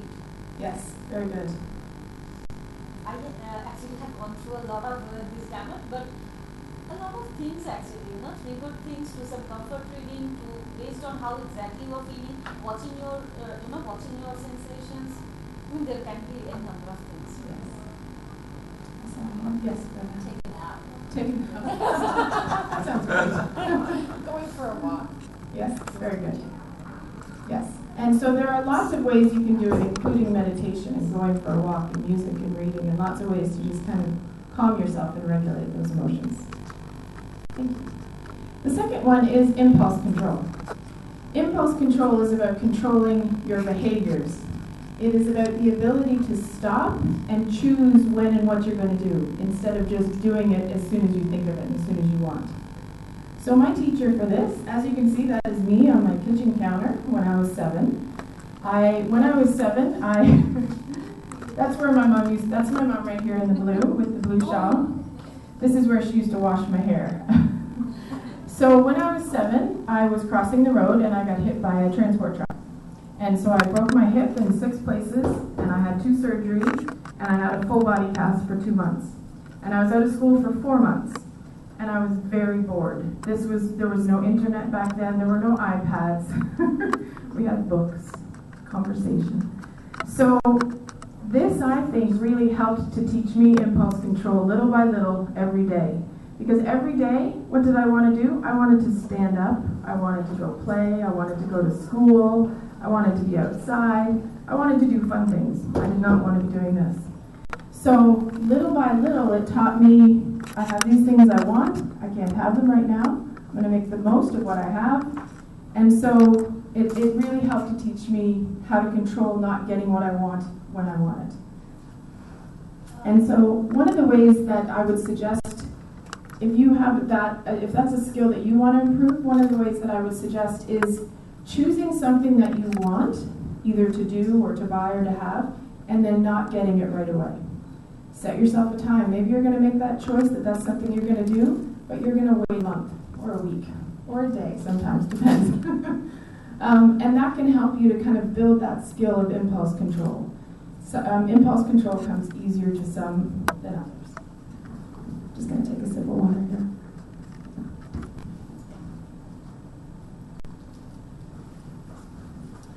The third skill is causal analysis. So this is really analyzing the cause of your problems. The most important word in the sentence is accurately. The ability to accurately identify the cause of your problems. Lots of us, we always come up with causes if there's a problem. We come up with all kinds. Doing it accurately is more challenging. So my teacher for this is my job. As I said, we work in the cruise industry. So on a given day, we will take between 1,000 and 1,500 people on a tour. So as you can imagine, if you have 1,500 people on tour, that's a lot of buses, a lot of tour guides, a lot of little details. Stuff goes wrong all the time. It's just part of how it goes. So I like to start each day, my mantra for every cruise day is, what problems are we going to solve today? Because there are always problems. And so when I look at a cruise day, I don't think of a cruise day as being a success if there were no problems. I look at a cruise day as being a success if I was able to solve those problems to our customers' satisfaction, a win-win. And so part of how I can do that is to accurately identify the cause of the problems. So some of the questions you can ask yourself are these questions here. How much did I contribute to this problem? There are a lot of people I've met that tend to take everything on themselves. Everything that went wrong is their fault. That's not realistic. Usually it is never all one person's fault or all your own fault. So you really need to ask yourself some of these questions to be realistic. How much did others contribute to this problem? Being able to identify these is going to help you solve the problem. It's also going to help you prevent future problems. And is it realistic to think that this problem is all my fault or all someone else's fault? Usually that's not the case. It's usually a happy medium somewhere in the middle. Yes? I think this, this third factor is actually perhaps the most complex of your list. The causal analysis, the cause and the effect is something that, as you say, highlight the word accurate, but you never know what accurate is. I mean, I can take the extreme example of, victims in domestic abuse who would consider themselves contributing to a particular incident, but the incident, though they, it's some action of theirs that led to it, but really it is the other person who could not control impulse, which will go back to your point number 2. Yes. So it is essentially an impulse control problem which becomes a causal analysis in a very negative and vicious way. Yeah. And even if it is something to do with our own life, own jobs, own something, like, if something goes wrong and as we ask how much was in our control or how did we contribute, frankly, I wonder if we can ever reach an accurate answer, because as deeper as you go, you would perhaps reach somewhere like, some fear factor or some very raw emotion that dates back to times that you don't even consciously remember, somewhere in the subconscious. So I think this item, perhaps if you could talk a little, I mean, if you have delved deeper into it, I would love to have you spend some little more time on this. Absolutely, and there are entire books written about this piece. Yes, of course. Which I will share with you at the end. So maybe what I'll do is, because I would be happy to delve into detail about this, maybe let's get through the other skills and then we can talk a little bit more about this one, because there's a whole really interesting piece about the way that we think that affects this. Yeah. Realistic optimism. Again, here the key word is realistic. You can see that tie with realistic and optimism. So this is the ability to maintain hope for a brighter future, or for a bright future. This is not positive thinking all the time, everything's going to be wonderful. It's not just looking at only the positive, only the positive. This is really about acknowledging the positive. You don't ignore and turn a blind eye to the negative, but you can accept it, but continue to look for the positive in the situation and try to create and take action towards positive outcomes. And so my teacher for this is called myasthenia gravis. I have a neuromuscular disease. I've had it for 25 years. At 17, I was diagnosed, and it's a neuromuscular autoimmune disorder. There is no cure. There are treatments. And so I think that part of why this has been my teacher for 25 years is because every day there are challenges. When you have a lifelong disorder, there are no days off. It's for the rest of your life, and from 17. So this has taught me towards focusing on all the things I can do and making the most of those things. So for instance, when I was young, I loved to run. I would love to run now. I would have loved to run lots in the last 25 years. I can't run. And so I focus on things like I can walk. So I can walk. I can go for a walk with my kids. I can go for a walk with my husband. I can't run, but I can walk. And I try really hard to, I don't dismiss the negative, but I try to focus on what I'm grateful for, what my blessings are, and what I can do. So instead of getting down and depressed about the fact that I can't go for a run, or I can't jump on a trampoline with my kids, I will take them for a walk and spend that time with them. The way that it might have been helpful if I explained how the disease works a little bit, but it's a disease that causes serious muscle weakness. And so my arms, my legs, all those muscles get tired, as well as the muscles used to speak. So that's why my voice gets shaky when I speak for a long time, like now. My eyelids droop, I get double vision. You'll see in this picture, the reason I use this picture is it looks like I'm unhappy, when in fact I was very happy when that picture was taken. But when you smile, your face uses a lot of muscles, and the muscles are not strong enough to turn it into a smile. So it looks kind of weird, like that. They call it a snarl, which I don't like that word. So, so that's why my face sometimes doesn't act like what's happening on the inside. So this is what has been my teacher for realistic optimism. So some of the questions we can ask ourselves when we're trying to build this skill is, how else can I think about this? So, I can focus on the fact that it's a lifelong disorder and that I can't cure it. Or I could focus on more positive things, like the fact that it's not degenerative. There are a lot of neuromuscular diseases, and we've seen them here this week, like ALS, muscular dystrophy. They are degenerative. They get worse and worse and worse. Mine isn't like that. I'm very grateful for that. So you really have to look at how else you could think about it. Sometimes this problem happens to be permanent, but there are lots of problems that we feel like they're going to last forever, but they don't. So we can ask ourselves, is this problem really permanent? Is this really going to last forever? Am I being my own positive cheerleader? I'm a very big fan of this. It sounds really hokey, but I never speak to myself in ways I wouldn't speak to another person, ever. So I know that some people have a terrible critic in their head that's saying things like, you're too dumb and that kind of stuff. I never speak to myself like that. I try to be, in my own head, my own positive cheerleader. So if I'm having trouble walking up a hill, I'm cheering myself on inside. You can do it, a couple more steps, you're almost there, in my head, because otherwise that would be weird. So I'm cheering myself on in my head. I'm trying to teach my kids to be their own positive cheerleader as well, because I think that there is far too much damage done by people's own critics inside their head, telling them terrible things they would never say out loud to another person.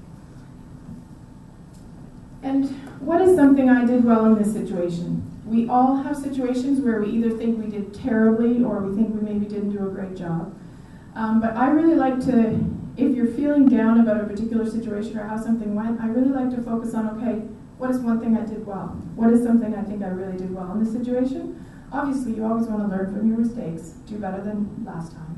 But I think it's important to not just focus on how you think you failed, but to focus on something you think you did well.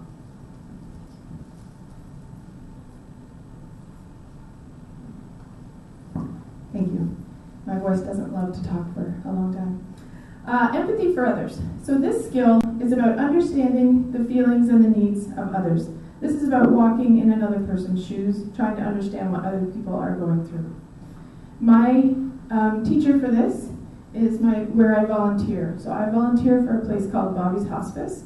And a hospice, I don't know if that's a word that everybody's familiar with, is a place where the terminally ill go to live out their last days. And so the place where I volunteer is wonderful. I'm not a nurse, I'm not a medical professional of any kind. Basically, we are there to just be a companion, serve food, help with whatever they might need, that kind of thing. And the reason that I find this is my teacher for empathy, even though empathy comes fairly naturally to me, it's kind of a skill I think I was probably born with. I find this helps because everyone's journey at the end is different, and it's very personal, and it's their own. So even though I see people who at the end of their life are making a choice that I think, wow, that's not how I would do it, it's not about me, it's their life. So it causes me to constantly think about their journey and put myself in their shoes and think about what they're going through and how they're doing it, and to put my own self and my own judgment aside and just be there for them. So I find that that's been my teacher for this. So some of the ways to improve your empathy skills, ask lots of questions. I tend to ask a lot of questions. In conversation, it comes more naturally to introverts, but that's my go-to when I'm speaking to people. I like to ask a lot of questions. And then just as importantly, I listen to the answers. Because that's important. You don't just want to ask questions and not listen. The other thing I like to do is to listen to what people are trying to say, not just the words they are using. Words are very limiting, especially when first languages are different. But even when everybody's first language is English, we often we don't quite say the words we meant to say, and so it can be very hard for communication. So I really like to look at people's body language and their tone and their context and try to understand and not just debate the words that they're using, but try to hear what they're saying. I find that very helpful. And one of the ways that I like to clarify, if I feel like I'm not quite understanding what they're saying, or I really want to make sure I know what they're saying, I will often say, can you help me understand what you mean by whatever? And so I find that helps because sometimes somebody will say something and it might just be an outburst, and that might not really be what the problem is. So if you ask that kind of clarifying question, can you help me understand what you mean by that? Sometimes the next thing they say is actually what the real problem was. It's actually what they were trying to say. And so it helps you to understand, and then you can resolve the problem.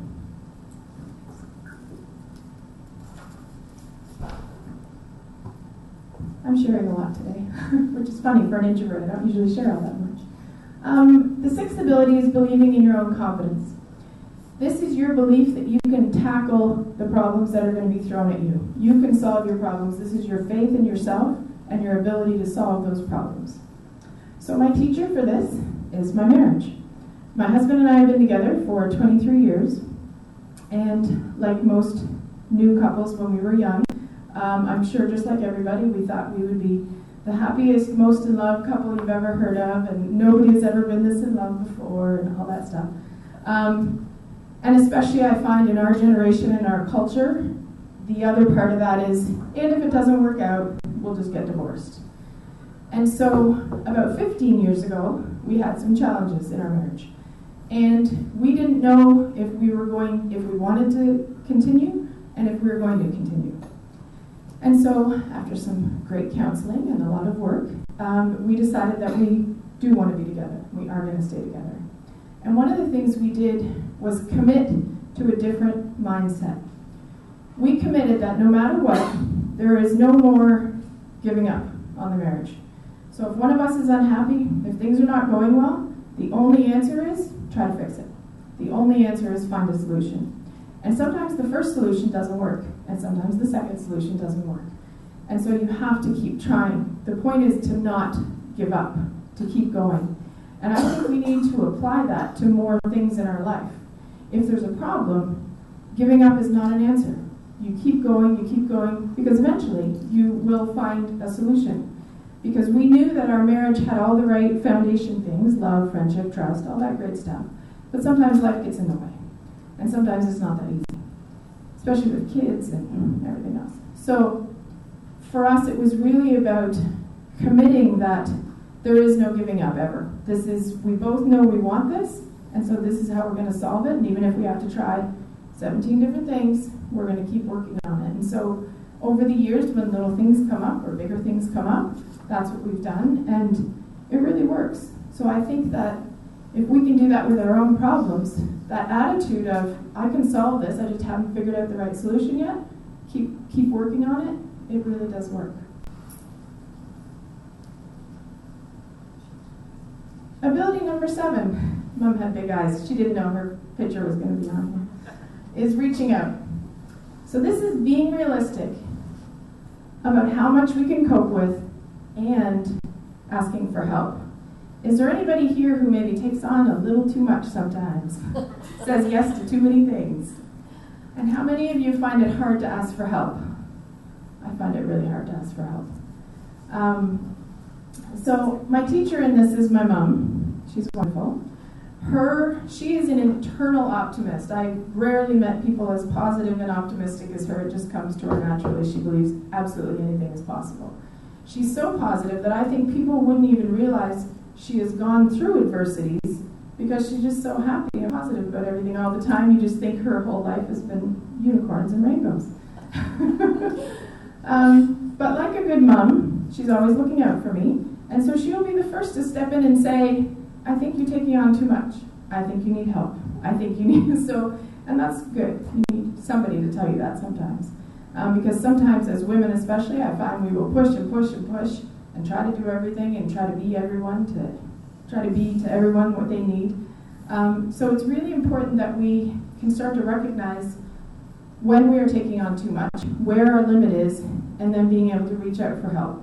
I know I find it very difficult to ask for help because I want to be able to do everything myself. I'm a little bit stubborn, independent. One way that I found it helpful for me to ask for help, I find it hard to actually say the words, I need help. I find it hard to say, I need help. So I reworded it, and it's easier for me. So maybe it'll work for you. I like to say, could I ask you to help me with something?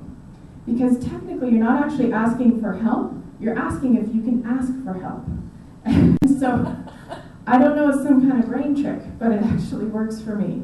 So if asking for help is something that you have found to be challenging for you, I encourage you to try that. Could I ask you to help me with something? It has worked for me. So those are the 7 skills. I like this slide. This is the Chinese symbol. If you look up here on the left, that's the Chinese symbol for danger. On the right, you have the Chinese symbol for opportunity. The two together are actually the Chinese word for crisis. And why I thought this is really interesting is because out of crisis there is danger, but there is opportunity. And I think it's a very valuable way of thinking about it because, and I've heard this theme so much this week, but there is no such thing as failure. There is only winning or learning. And this is kind of along those same lines, that it's very important that we look at a crisis that way. Because a lot of us, or a lot of people, will just look at crisis as the danger piece, and they're missing the other side, which is the opportunity piece. I wanted to throw this in because I'm a learner. When I'm thinking about something, I love to read, I love to learn about it. So the first 3 are books that I love and highly recommend, and a few websites, so please feel free to take a picture or write them down for further learning. And I'm sure it's very early, but I would like to ask any of you if you have any suggestions for how you are resilient or how you build your resilience, or maybe share one of your stories of adversity and how you overcame it, so that the rest of us could share and learn from you. I just wanted to share one thing. I keep meeting a lot of people who are very successful in life. You know, people who have really accomplished so much in life. So that keeps me, motivating and going further. Yes. That really drives me. Looking at what others have been able to accomplish. People who are really successful. Absolutely. Very good. Yes? I think to have a healthy mind, a lot of times you have to have a healthy body because that sets your mindset, it gets blood flowing and it keeps you oxygenated, which helps you think better. So whenever I go through something that really hurts me or something doesn't go right, I end up in the gym or on the running track. And I start running away with my issues and my feelings. And then I feel much better, much calmer at the end. And I've started meditating as well, which has really strong effects. I mean, I think people of younger ages should definitely understand the power of meditation and mindfulness, because that will give them the tools to fight anything in the future, any adversity, any issue that they have no control over. Because it strengthens your core. Yes. It helps you really deal with anything or everything life throws at you. Yeah, I agree completely. You can't underscore the importance of meditation and exercise. There's so much science on both, on how good they are for your brain, for your mind, for your emotions. Yeah. Very, very How powerful. it works is whenever I feel I'm down or I've lost something or something is happening, the one thing which keeps me going is maybe contributing or helping somebody else. Yes. That always pulls me back, and I fortunately am in a profession which makes me do that very often. So very rarely I get that space where I'm really down. Come back is very easy, and this is what I advise people also, that you just help somebody or contribute something to someone's life, and you just step you up like this. Yeah, it really does make a difference. You're absolutely right. Yes. For me, I think, in terms of I'll go by your list because I find that very handy and very useful, because we normally think of resilience as one thing, whereas it is really many other things, quite unrelated. So on the first one, emotional regulation, I think, it took me humongous effort, I would say.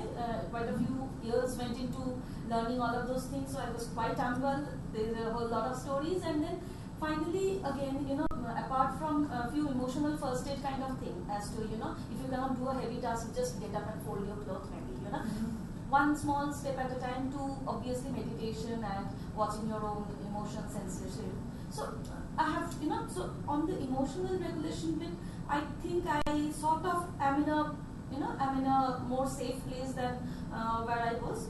But I really wanted to hear much more from you in terms of two things. One, impulse control, because when it happens at that heat of the moment, what happens is there are two kinds. What I experience is I don't find it easy to vent out. And the suppression is again, by impulse control, we normally understand if someone has anger management issues, you ask them to, how to sort of get in check. But the opposite is again to be too suppressed, so that it sort of bottles up. So that is one thing I wanted to hear more about from you if possible. And the second, as I said, is the causal analysis, because at times what happens, even if you have done your first aid, even if you have stopped yourself from going too deep down in terms of feeling low, in the back of your mind you still keep thinking this is this, therefore this is this. So I'm also I read up a lot, and especially on this front I have started with meditation, going into psychology, going into philosophy, so going into spirituality, so there is, so many angles to it. But reading so much also, sort of gets you into a more, I would say, in a mode of say, overemphasis. I mean, so I really want you to tell me a little bit about impulse and causal analysis, which can be more effective to build resilience rather than going deeper down. Sure, absolutely. So for the impulse control bit, I agree with you. You don't want to just suppress everything and then be like a boiling kettle just waiting to explode. So a couple of things that I would recommend so that you're not suppressing, because you do need to release some of that energy. One of the ways is to visualize releasing that energy. So if you stop yourself from doing something, like when you're talking about being upset and stopping yourself from doing something, you can stop yourself in that situation, maybe walk away, maybe take some deep breaths, but then you can either visualize yourself letting go of that energy, letting it go out. The other thing that I've done a couple of times, which I found helpful, is when there has been someone who has hurt me badly and I've really wanted to say some terrible things to them, I wrote them that letter saying terrible things to them and then did not mail it. I think I got rid of it so that I wouldn't, yeah, so that I got rid of it so that I wouldn't find it again and just kind of rehash the same things.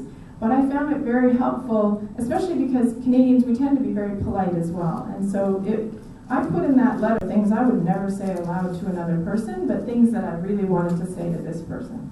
And it really helped me because when you're upset, you start, it's going around and around in your mind, and you're thinking about the things you want to say, and you're thinking about how hurt you are and what they did to you, and getting it all out and being able to say all of those things, it really helped me to kind of process some of that and get rid of it. And then there was a technique I used a few years ago. Our company was sued. It was a frivolous lawsuit, but it's a lot of pain to go through a lawsuit. And even though there was nothing to it, it was a very stressful time.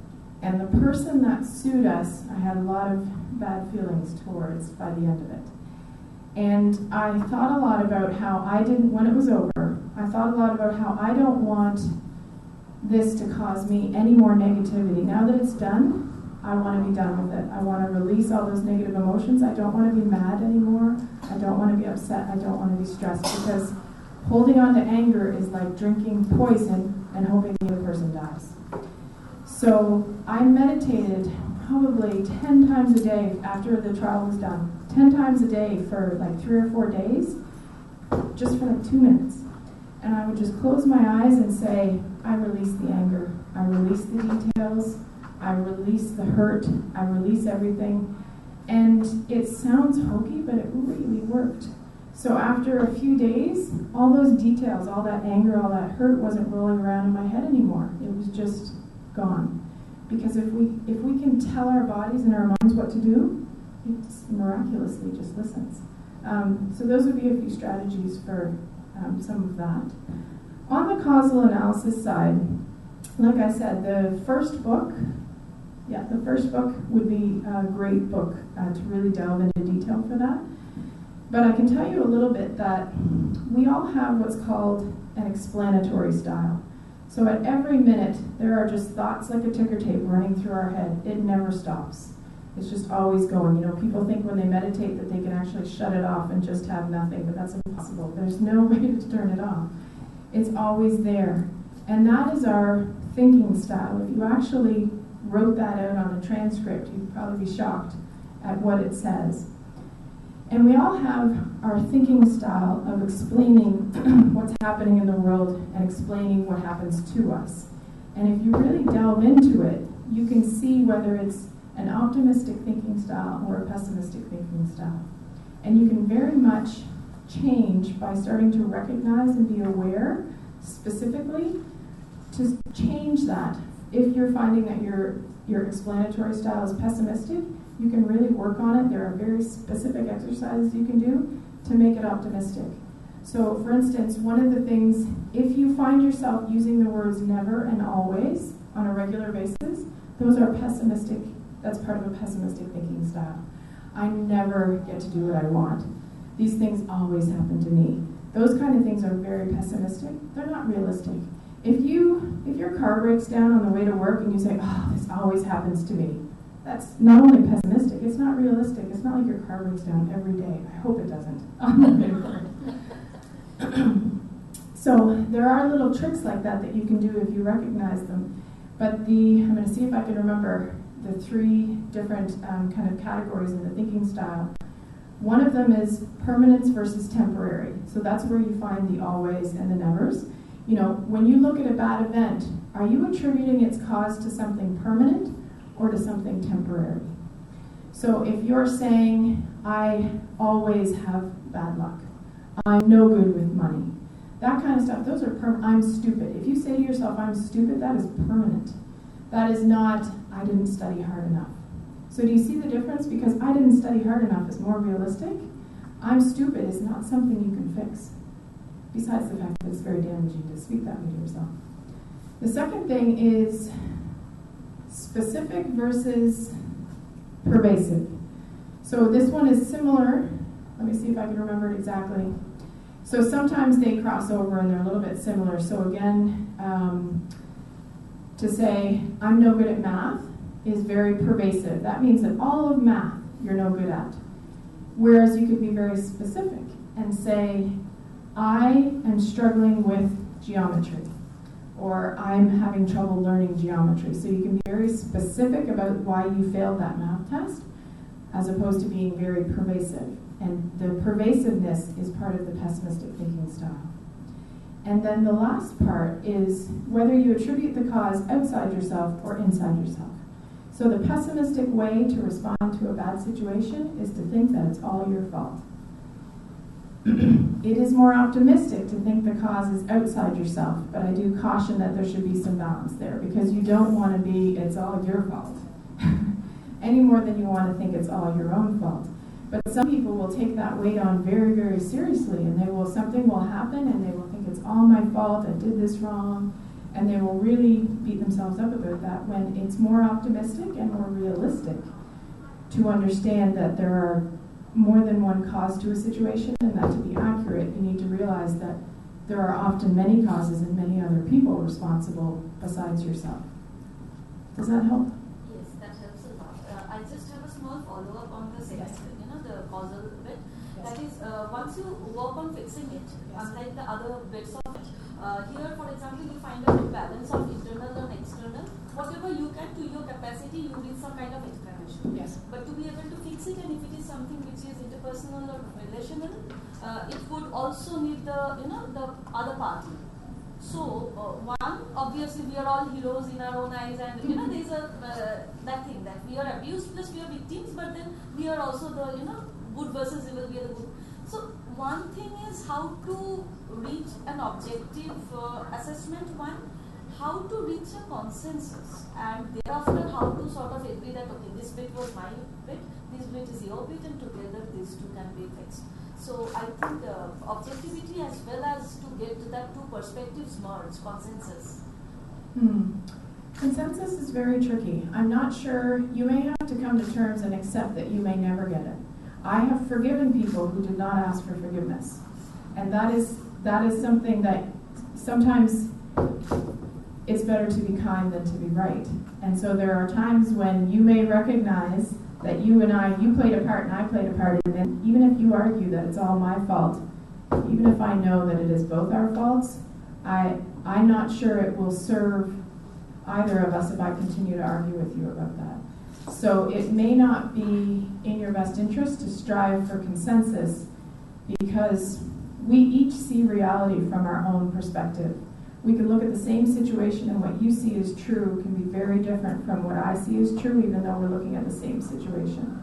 And so my experience is that we're each living in our own reality bubble, and I can't convince you of my truth any more than you can convince me of yours. So I tend to accept, I try very hard to just accept that people have that, we each think the way we think, we each have our own reality.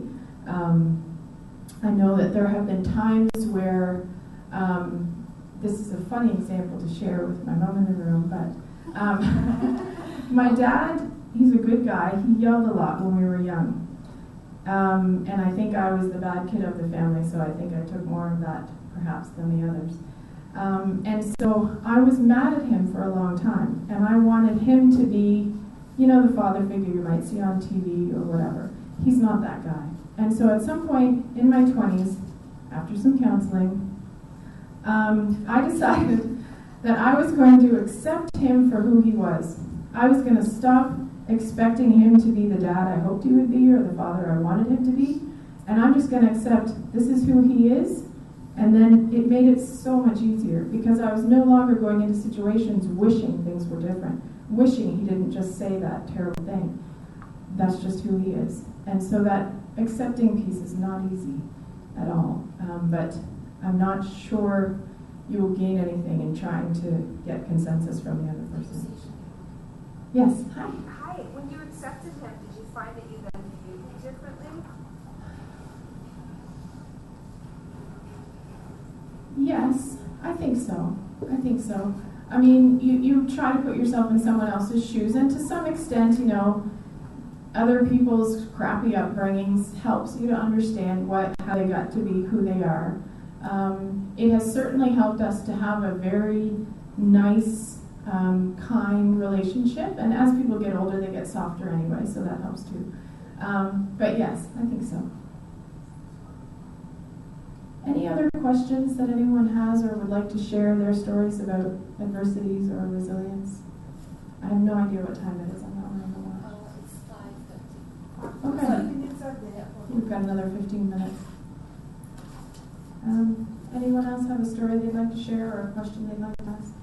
I'd like to say something. She keeps talking about me, so I'll resilience and dealing with adversity, even as a very optimistic person, and I know I see everything rosy, but I'm also, one of the things we don't do as women is take time for us. And when I divorced her dad, because of all the things that she spoke of, I probably did it way too late. She keeps telling me that. I took time I did some spiritual journeys. So I took weekends to do things like Qigong, yoga, some internal stuff, because I was healing. And I also took a month here in India. That was the first time I came to India. And I always say that India healed me, because there were so many things that I did that, you know, things like you say about writing something down and then not sending it. In India, I was able to forgive myself because I was blaming myself for failing my marriage. And to me, that's how I looked at it. My whole life, I was Catholic, and a marriage did not just disappear. So we need to look after ourselves and to take that time. Healing is a process, and it takes time. But if you don't take, even just taking a day now and then to just do something for yourself, it's going to help you to be better to the world. What did you do in India? I mean, how did you spend your 1 month here? We up in Manali, and we trekked into Lake Chandratal in the Indian Himalayas. It was a wonderful trip. There was about a dozen of us. I didn't know anyone. I came by myself. And it was lovely. It was great.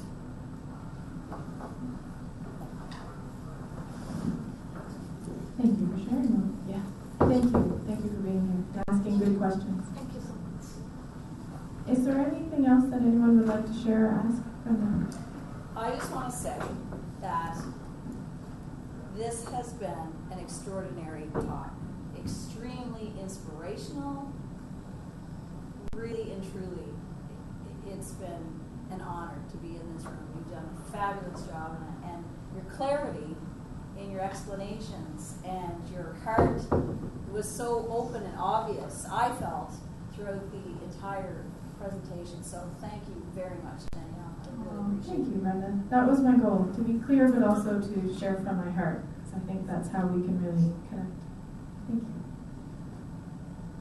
So what happens now? Do we finish early? Do people go get to have a coffee? No, we can have a group photo. Yes, let's do a group photo. Thank you so much for giving us the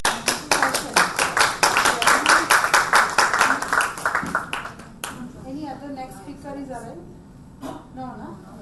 6 o'clock speaker is arrived. 15. Where? She's out 6 o'clock. So who's taking? So let's get up there. We need to get somebody to take. The guy is not here.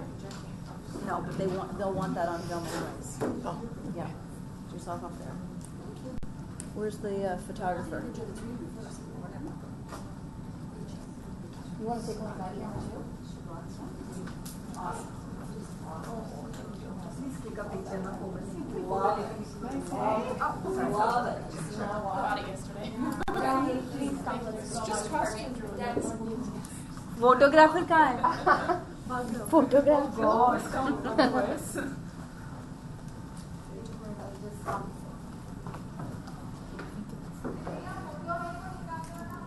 Why don't we get everybody looking at first? Yeah. There's an idea. We're finding the photographer. I think someone first. Yeah. Just come. Just come. There he is. Yeah. Just come. We take as many pictures we all want. किसी भी निकाल देंगे ठीक है हाँ किसी को You can give us your mobile to him and do it. Okay, look at. I'm fine. Over. Okay. Be close. Be close. Close, close. If we turn sideways, Snuggle on. Yeah, snuggle on. Sideways. Wait. Wait. 1 second. Wait 1 second. बहुत है. Wait. Wait. 1 second.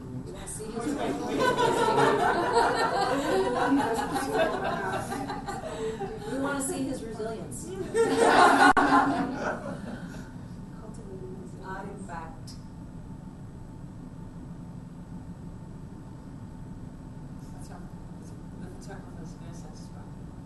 Thank you. Okay, whoa. The flute. Wait.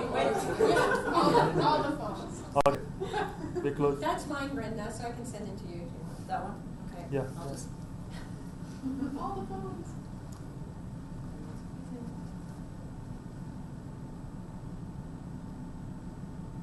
One second. You're good.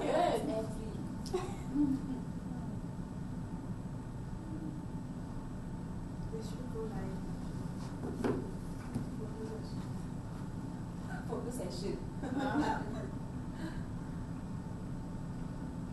और कुछ? Very good. Very good. Oh, honey, I'm so sorry.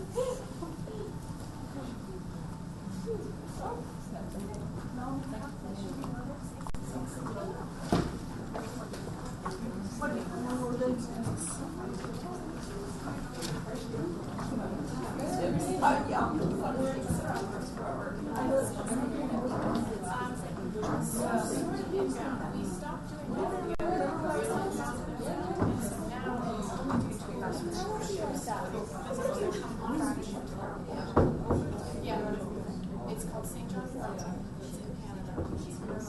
Excellent. Very well. Very well.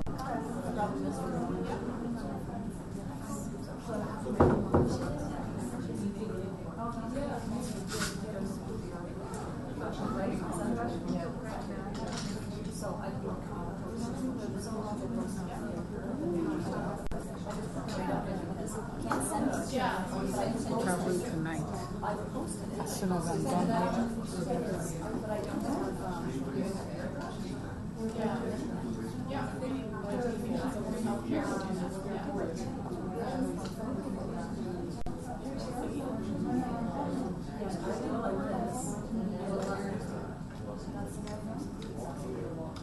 So it's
Like right now. That's why. I was gonna say, why didn't you even come right now?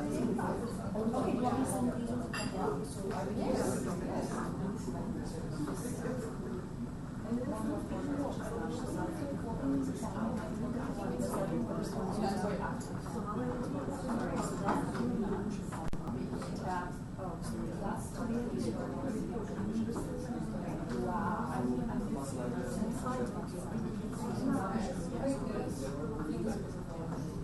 So it has to be 2 iPhones. I think so. I don't know.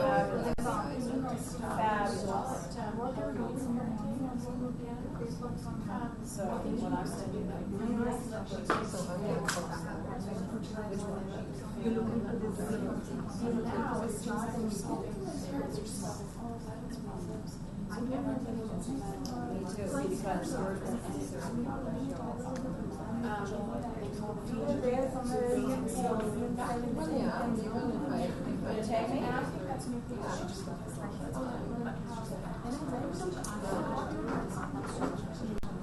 Well, okay.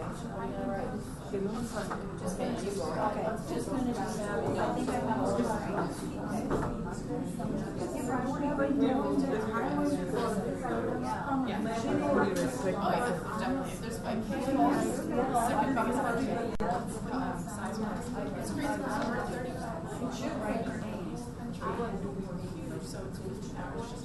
I think I'm writing it.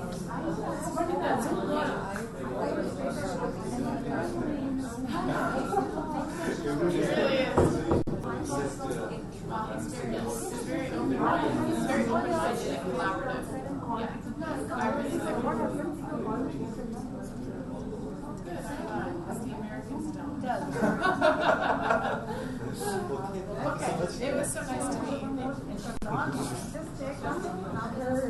Mine comes up with your name right away if I start Danielle, but hers doesn't bring up anything at all. We're friends. No, but it doesn't bring up anybody. Like she's got to have more than you as a DAN. So is there something?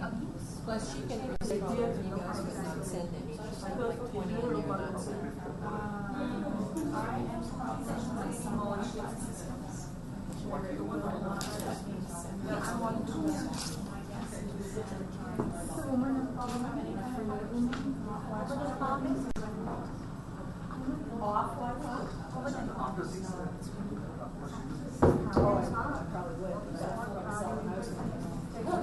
She just learned how to do airdrop.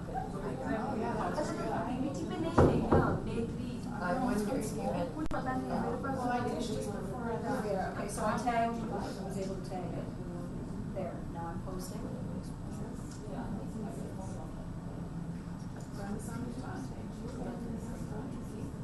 Okay, so those are the ones that I took. I think there's 5 or 6 down there.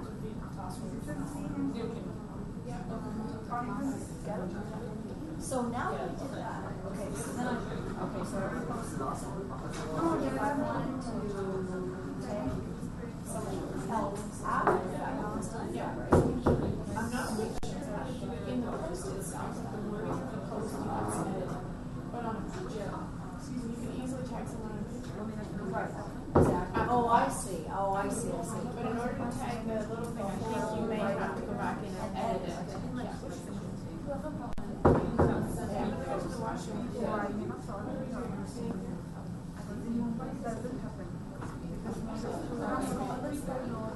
What if I mean the same time also? The bathrooms I think are on the opposite side.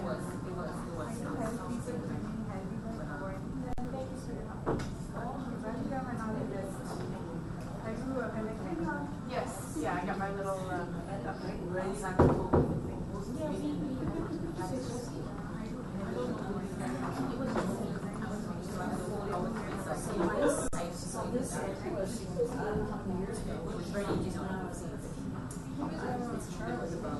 This little one, so what she was on, this little dress, it looks like a dress, on shoes, from dress off the bracelet.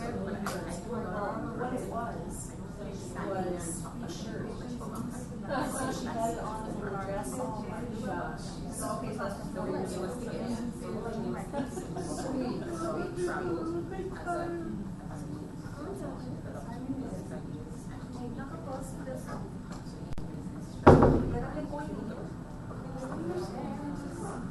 So they're trying, the girls in the office are trying to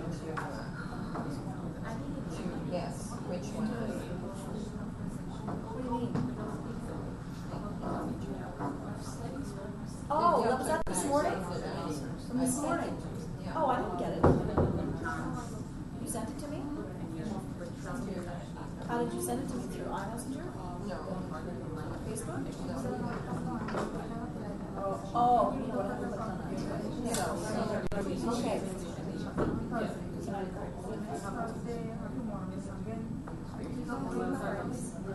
I'm going back on Saturday.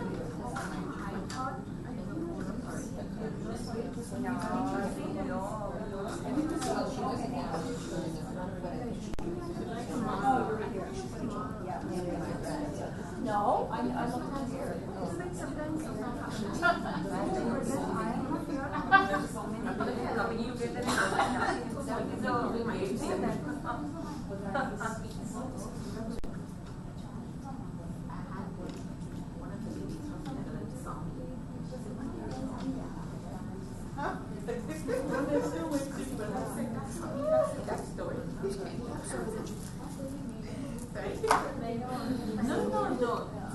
It's the context of a conversation. What happened one time. All together and dancing and different cultural dance.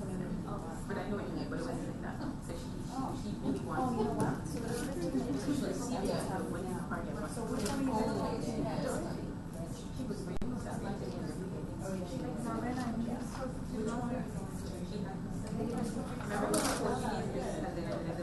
This? Okay, so yeah. So we're running on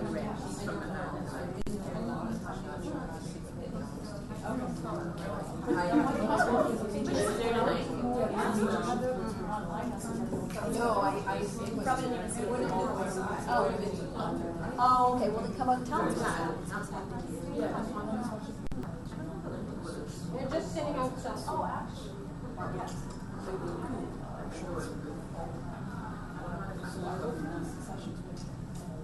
If I wake up, I was like when I think it's not.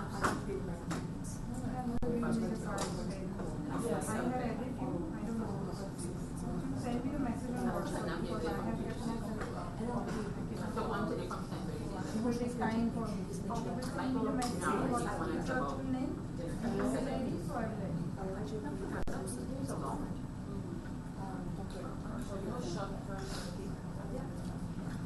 Because I tried you. I went to on my baby and we don't know she said she's this German she was like, how can we come to this?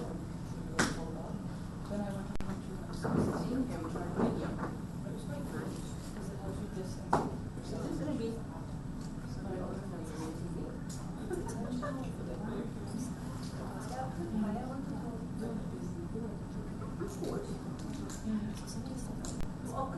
all over these social media platforms.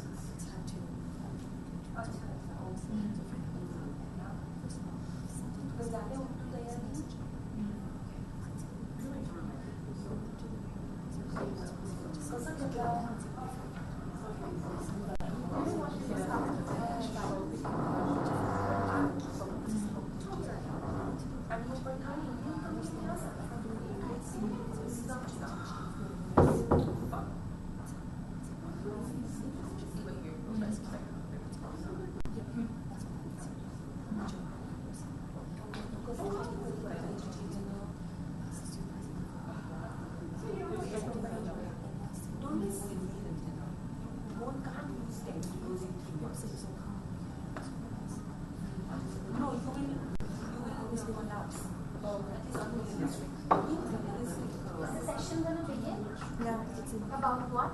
Women empowerment.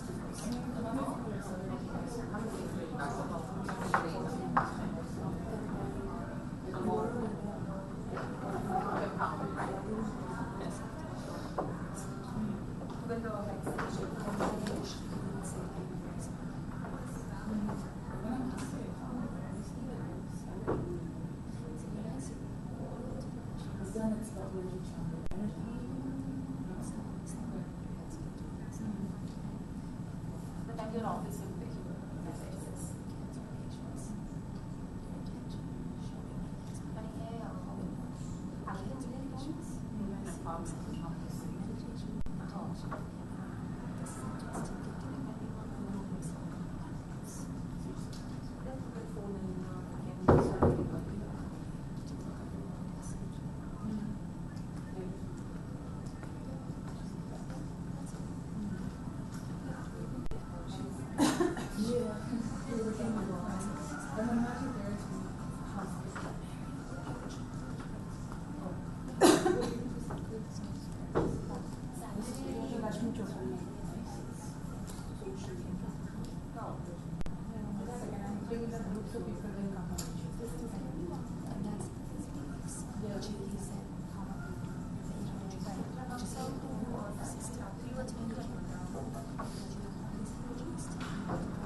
I'll see my bag.